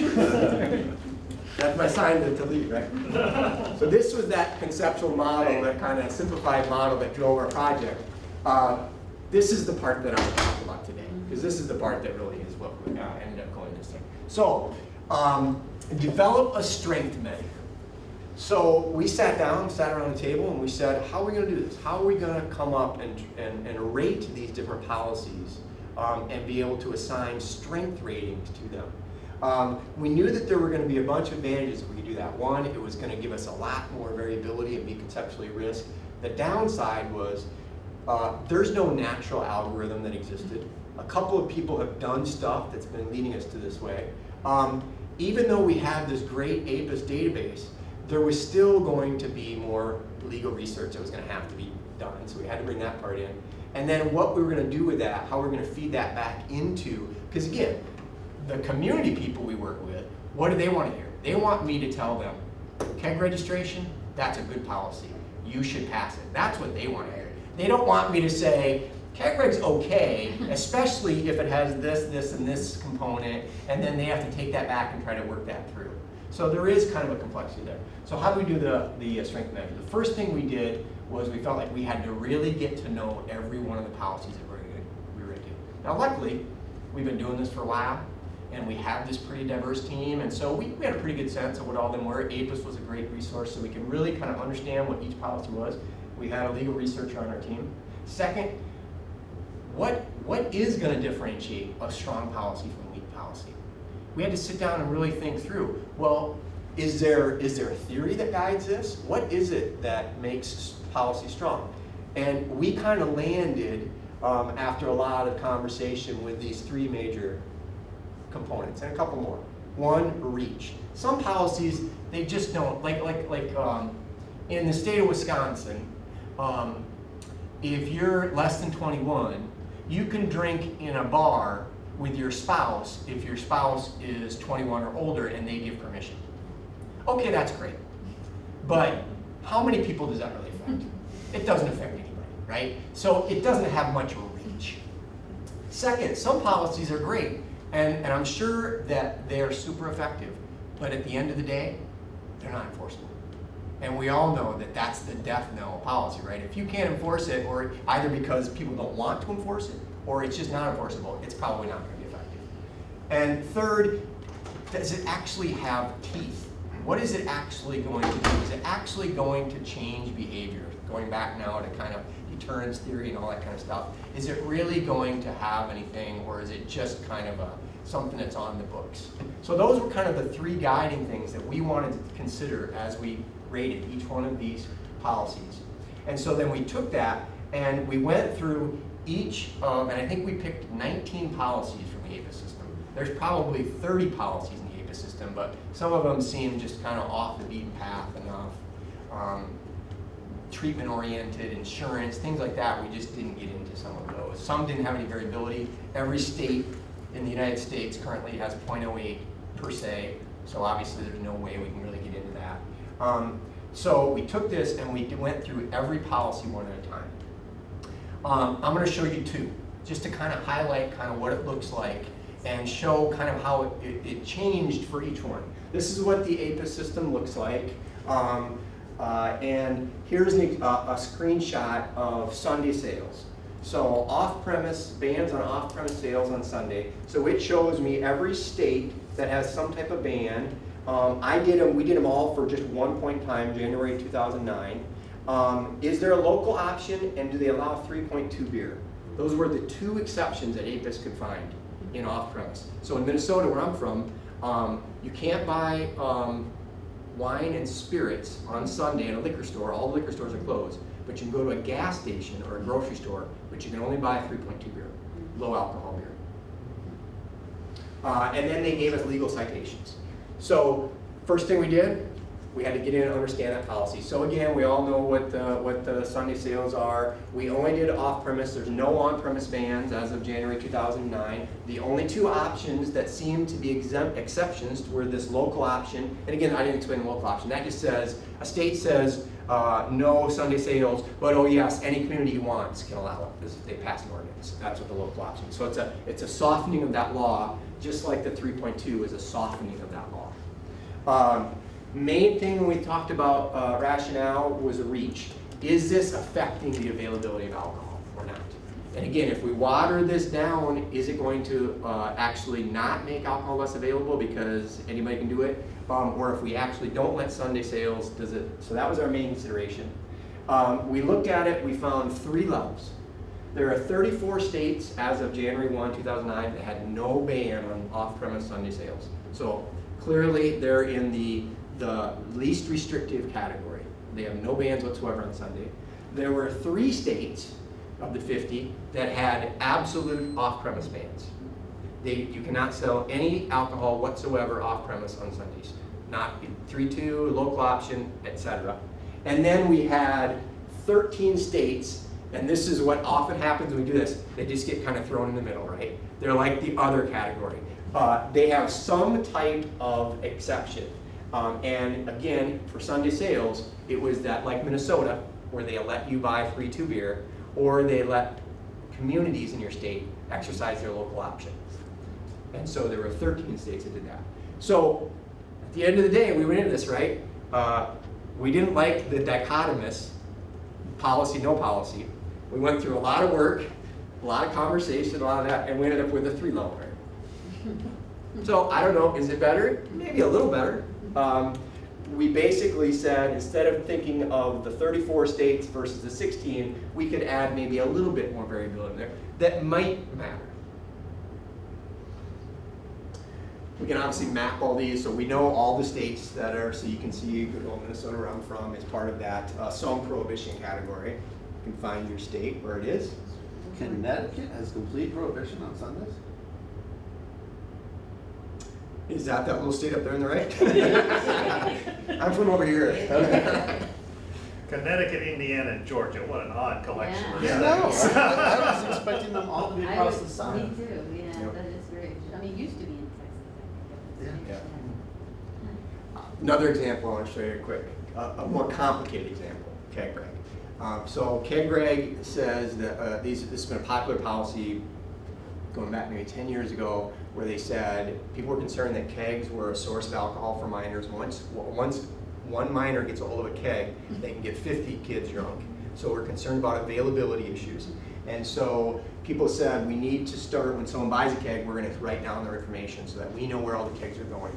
And if there's a party that gets busted somewhere, we can trace that keg back to someone who bought it. So it was a way to get at what people thought was an availability issue about alcohol. Now, first thing, lot of components to keg reg. You can't read them, but what is the definition of a keg? That varies state by state.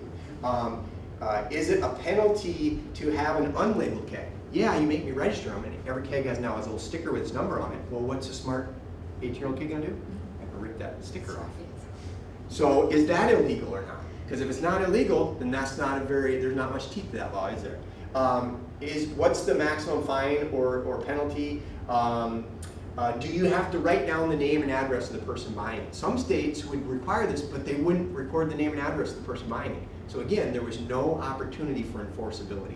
So a lot more components to keg reg. So we had to get in a little bit more consideration of what is the purpose of this, what are the moving parts, if you will, how are we going to come up with a coding scheme? So here's what we did. 19 states have no keg registration as of January 1. Again, they fall in that least restrictive category.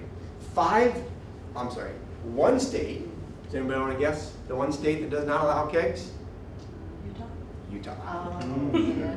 Points for you. Of course, that's always the answer. If there's a restrictive policy, it's Utah. Utah does not have keg sales at all, so we put those in the most restrictive. We decided that we had 3 things in the middle. I left those open. So we looked at all those components, and what we really need to do is figure out which ones really matter. Some of these probably don't matter at the end of the day. So we went through every component by component and tried to figure out, based on deterrence, enforceability, reach, and try to figure out what do we think really matters. And we identified these as what we thought were kind of core components that you had to write down the name and address of the purchaser. Otherwise, there was no ability to enforce. you had to have it, make it illegal to remove that sticker. There had to be some ability. And we wanted to make sure that it included 8-gallon containers, because some people got around it by restricting it to only the 16-gallon kegs. So basically, if you bought an 8-gallon keg, which is a lot of alcohol, you could get around it. So that's what we thought were the core. So then what we did was we said, what if we say that if you have all 3 of those core components, we think that represents a threshold of a policy. So we gave every state that had all 3 of those core components in their keg reg law, we said that they met threshold for what we think might be an effective policy. Then we just kind of, again, we kind of did the in the middle. There were some that had a keg reg, but they were sub-threshold, 8 states. And then we went and we looked at that $25. We didn't think it was core, but there were 3 states that required a deposit greater than $25. And again, the other big issue that happens is you just never return the keg, right? So again, it's an end around to this thing. And so we thought maybe those 3 states might have slightly stronger policy. And so that's how we divided them up. Here's how they look. Again, the black hole for Utah over there. And now we start to see a little bit more variability. So now we went from basically comparing 19 states that don't have a keg reg law to 31 states that have some type of keg policy, either no kegs at all, to hopefully maybe a little bit more of a graduation. We did this for 19 policies that were in the APR system. It probably took us a couple of years to work through all this, because every time we do it, we had our JD would have to go in and look at all those citations and come back to the group and say, here's all the little legalese, and he would have to put it in language us social scientists could understand. So we did it for 19 of them, and they tended to be, a couple of them were just dichotomous, you have it or don't, because that's really, at the end of the day, that's what I ended up to. I don't think we had any that had more than 5 levels. So keg reg was like that. And then there was ones like taxes, which is slightly different because that has an actual metric. That has a natural metric. So what we did is, and if you ever want to work on taxes, alcohol taxes, my advice is don't, because it's super, super complicated.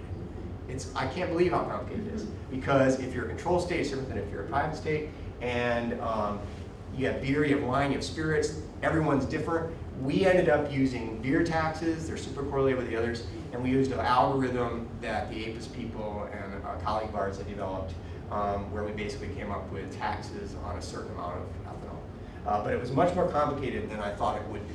I thought that would be the easy one, right? Just get the taxes for a can of beer and you're good to go. So that was step 1. Step 2, combining them together. And we thought through this long and hard. First step, of course, would be to say, can we just create a sum score for every state, right? We always made it so that the 1 was the least restrictive policy and the high number was the most restrictive. So our first thought was, well, if we just create a sum score, then that'll be some index of the higher your number is, the more restrictive your thing is. You get into issues about weighting. Now I'm saying that a keg reg policy is as strong as a tax policy or an MLDA policy, which the research clearly doesn't support. They weren't all measured on the same number of units, so we had to standardize. Start thinking about one was 1 to 5 and one was 1 to 3, but that's easy, we can deal with that. We decided we wanted, because I'm the methods guy, I wanted to try and do this with some fancy statistics, so we decided to use latent class analysis. Because what we wanted to do was we wanted to see how are the policies actually clustering in a state. Not just more policies, less policies, but could we start to get at more of the qualitative things going on? Are there, look, these 10 states tend to have these types of policies that are strong and these that are weak. These 5 states. So we did the sum score, we calculated it, we put it in the paper, it's all there. Utah has the highest score. Not surprising, it's the statistical outlier on there. But this was the thing we want to try to get a little bit richer. Can't put 19 policies into a latent class analysis. The most I've ever been able to get is about 12, and my N is 50. I wish I had 2,400 data points. I got 50. Yeah. So what we did was we put them into 4 conceptual domains. Those policies that had to do with underage use, those that had to do with underage provision, server-based policies, and general availability policies. So we created 4 basically domain indicators, and those are what we fed to our LCA. I'm not going to explain that. We did the LCA. Here's what we found. We found 4 groups of states, basically. This class right here in the purple line, it's 8%, so it's 4 states that fell into this class. This is a standardized domain score. So imagine, standard deviation of 1. So these guys are clearly more restrictive and really restrictive on underage use, pretty restrictive on underage possession and availability, more kind of in the middle, or kind of like the others on server-based policies. This line right here, that's 11 states right here. You can see, nice one here. They have stronger underage use, but then they're just pretty average on the others. This red one was our biggest, 29 states, and we just kind of call those like the norm or the average, where they're basically just kind of right down the middle on all of them, so that worked out kind of nice. And then we got another small group of states who are weak on underage policies, but are actually the strongest on our server. That's probably not statistically significant, but it's again another interesting combination. States that don't have strong underage policies, but for whatever reason have pretty strong server-based policies. These are the age, how old you have to be to sell alcohol, those types of things. So, I'm not going to show you the data. We've correlated this now with BRFSS. So BRFSS gives us state level data. Got a paper out right now. So this is what's in the paper for the special issue, us describing this thing and talking about the sum score and all that. We've started correlating with outcomes. It correlates with use. Correlates with use. It's hard to really know. It's state level, it's N of 50. I can do multi-level models with BRFSS. Again, it seems like it correlates that average group. If I use that as my referent, it's definitely the case that those 4 strong states and those other 8 or 11 states have lower odds of binge drinking, heavy drinking among people in those states.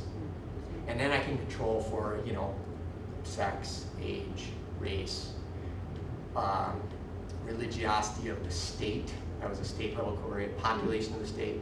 So it looks like there's something here. I'm not seeing any correlations with traffic fatalities. I'm not seeing any correlations with mortality.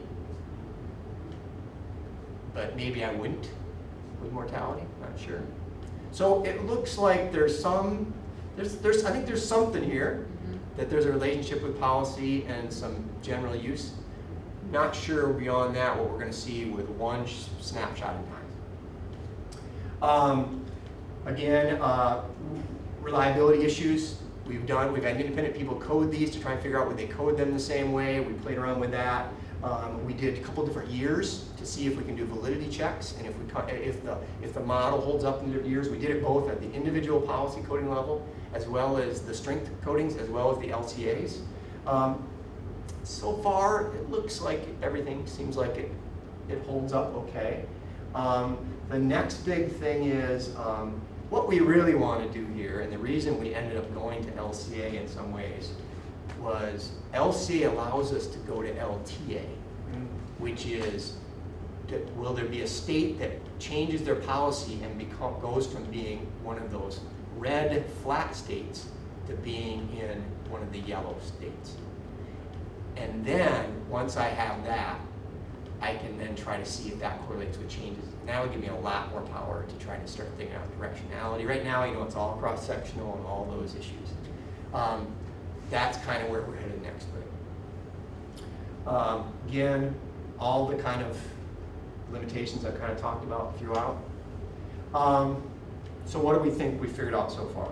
I feel pretty good about what we've seen so far. I like kind of how it seems to be working. I feel like just developing the coding protocol was an important step.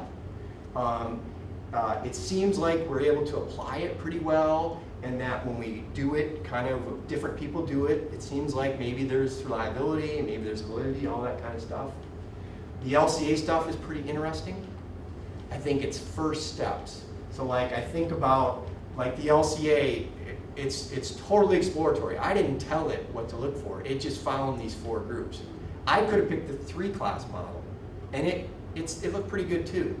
So it's I think it's good at this stage of the game because it's exploratory, it's data driven, but it doesn't take into account any theory. And so I'm a little concerned about replicability. It really gets at these natural clusters that exist. Oh yes, it just so happens that Utah and South Carolina, North Carolina, and Alabama all fall into this kind of cluster. What it doesn't get at, and I think this is what the communities and the policymakers want more is, yes, but tell us what 5 policies I should have, right? And then tell me like what the components of those should be. That's what they really want to hear. They want to hear what is the needed thing for KEGREG. I can't do that. We came up with a KEGREG coding protocol. We came up with 5 levels, but I can't say for certain that having any of them is as good, or do you have to be a 4 or 5. We're speculating on that. We're starting to see some correlation with outcomes, but still first steps. And I think getting to the point where we can really come up with an optimal policy environment, I think, is still down the road. It also really never answers the question about the weighting thing. Again, it puts the clusters in, but let's just say I find a cluster of 6 policies, and those states that have those 6 policies look a lot better on outcomes. I still don't know, it could just be 2 or 3 of them in there. I don't know that we're ever gonna get to that. That said, I'm excited about it, and I think it's a good way to go. I'll stop there.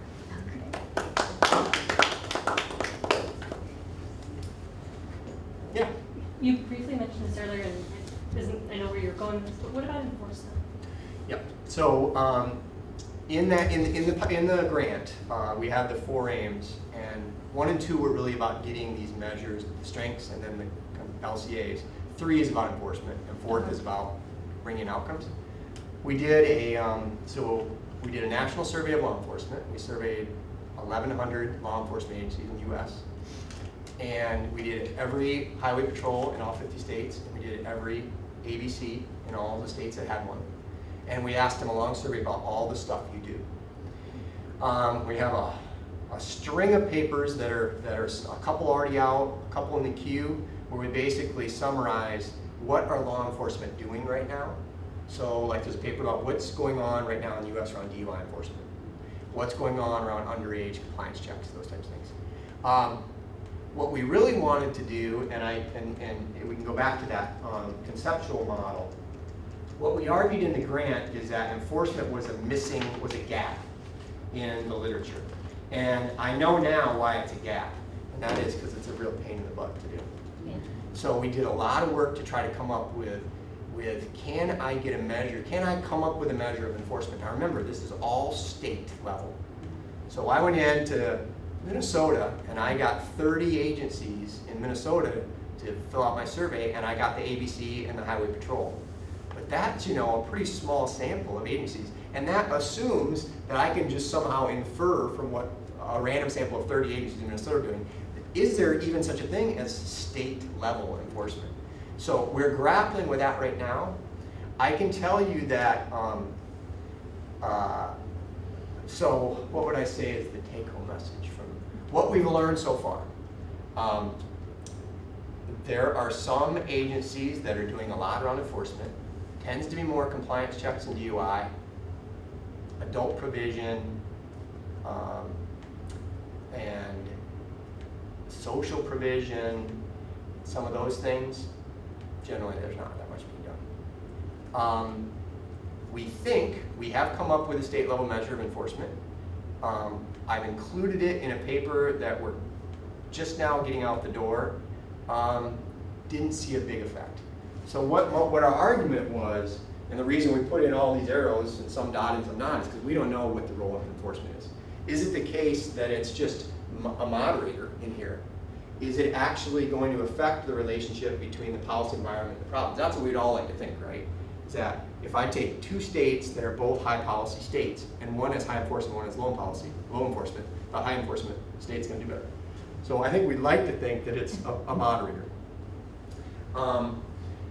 We know that this exists. States that have a lot more enforcement seem like they have better outcomes. So like with DUI enforcement, I can show you that states that look like they do a lot of DUI enforcement do in fact have less DUIs.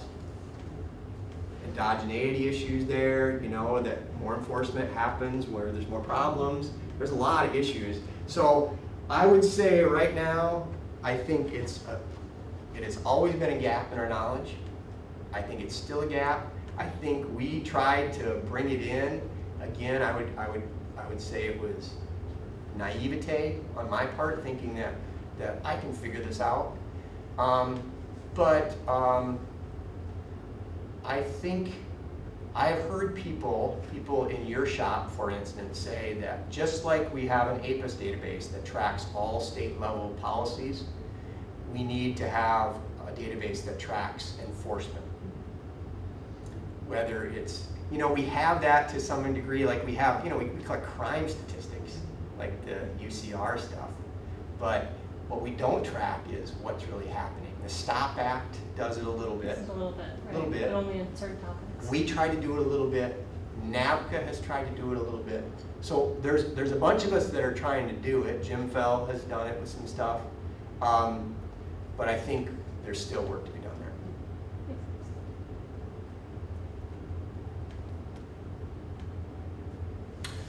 Yeah. Unrealistic suggestion for your end issue, but which if you could implement it would guarantee you a career doing this, I guess, considering how long it would take.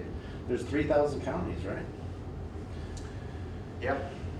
So a huge amount of work, but if you know, and there's a lot of, at least I remember from the 10 years I spent in Texas over a 5-year period, that there are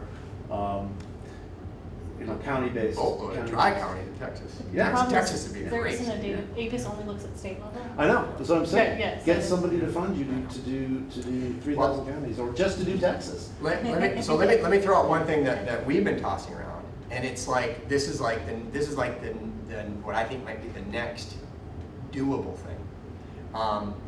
Because the other thing we'd have to have is we have to have an outcome. So I can get FAR's traffic outcomes down to the county. Right. I can geocode them and get them in the county. But BRFSS, has anyone ever seen their community or their metropolitan statistical area? BRFSS, you know, collects, every year they collect use and self-reported drink driving at state level samples for about 200 communities in the US. They think they have enough N to give community-weighted estimates. I did that survey of 1,100 communities in the US. We overlap by about 150. So the first thing I'm going to do is say, let's break the state, and in terms of enforcement, I have enforcement data on 150 communities, and I have outcome data on 150 communities, and they're linked. Because I think that might be the killer with my enforcement, is my enforcement is all happening at the community level within a state, but I have to aggregate up to a state measure, and I think I'm just aggregating over any meaningful variability. You're right, that would be the holy grail, to be able to literally reduce, because what we could then do there is bring in local ordinance. Because again, all APIS allows us to do, because at state level, is to do state level. Right. I will tell you this, and I think Elise would chime in here, the amount of work that went into APIS over the last 15 years is gargantuan. And I know because we were there at the beginning, we helped, we met with these folks, we see each other. It is such a momentous task to do 50 states. I mean, it takes us a year and then we update it for the next year. Yeah. I mean, the question becomes then when we look through, there's so many local things that we just bypass over. Yeah. Because just looking like at Maryland, like every, Montgomery County is totally different, and you have all the different counties and everything's and we have to just sort of ignore all that and just say, which is really hard sometimes, because you look at certain counties and be like, well, certain counties are great, you know, they have Right. really good policies, but at a state level, there's no policy, and Yeah, well, absolutely, I'm thinking Virginia, just different in the south and Fairfax, and Yeah. it's huge, yeah, wow. Yeah. You could make, what would be interesting, I think, would be to do it on a small scale, right? Pick, just see what it would take to do it, either Right. within a state. That won't get my end problem fixed, but it would be a test Yeah. of whether, you know, Minnesota has 87 counties. Right. But again, you know, as a GIS person, there aren't really 87 counties in Minnesota. There's about 6 regions, right? Sure. And by the time I take into account spatial autocorrelation, I don't have an N of 87. My effective sample size is going to be about 10. Right. Because I got the big metro clumped here, and I Right. got the big suburbs clumped here, and I got the blue southern agricultural counties, and I got the red northern lake counties. I mean, I've looked at a lot of different outcomes within Minnesota, and there's not 87 independent Right. counties. I remember on Sunday driving to Wisconsin from my brother's house in Minnesota to buy alcohol. Oh, Trust me, it's still done. Oh yes, you're invited to that football party, and you look in the fridge and like, shit, I don't have any beer to bring. Guess we better take off a half hour early. It's a 14-minute drive to Hudson. Right, that's where I went, is it? That's where I went. Otherwise, you gotta show up with 3-2 beer. That's right. Nobody wants you coming to their house with 3-2 beer. Well, everybody, including the organizer, has deserted us, but I think it seemed like a pretty good day to me. So It was interesting. nice meeting you Yeah, all. everybody, I mean, I wish I would have been able to hear the earlier talks too. All right, very good. Oh my gosh. Now we can go have a beer. I can't believe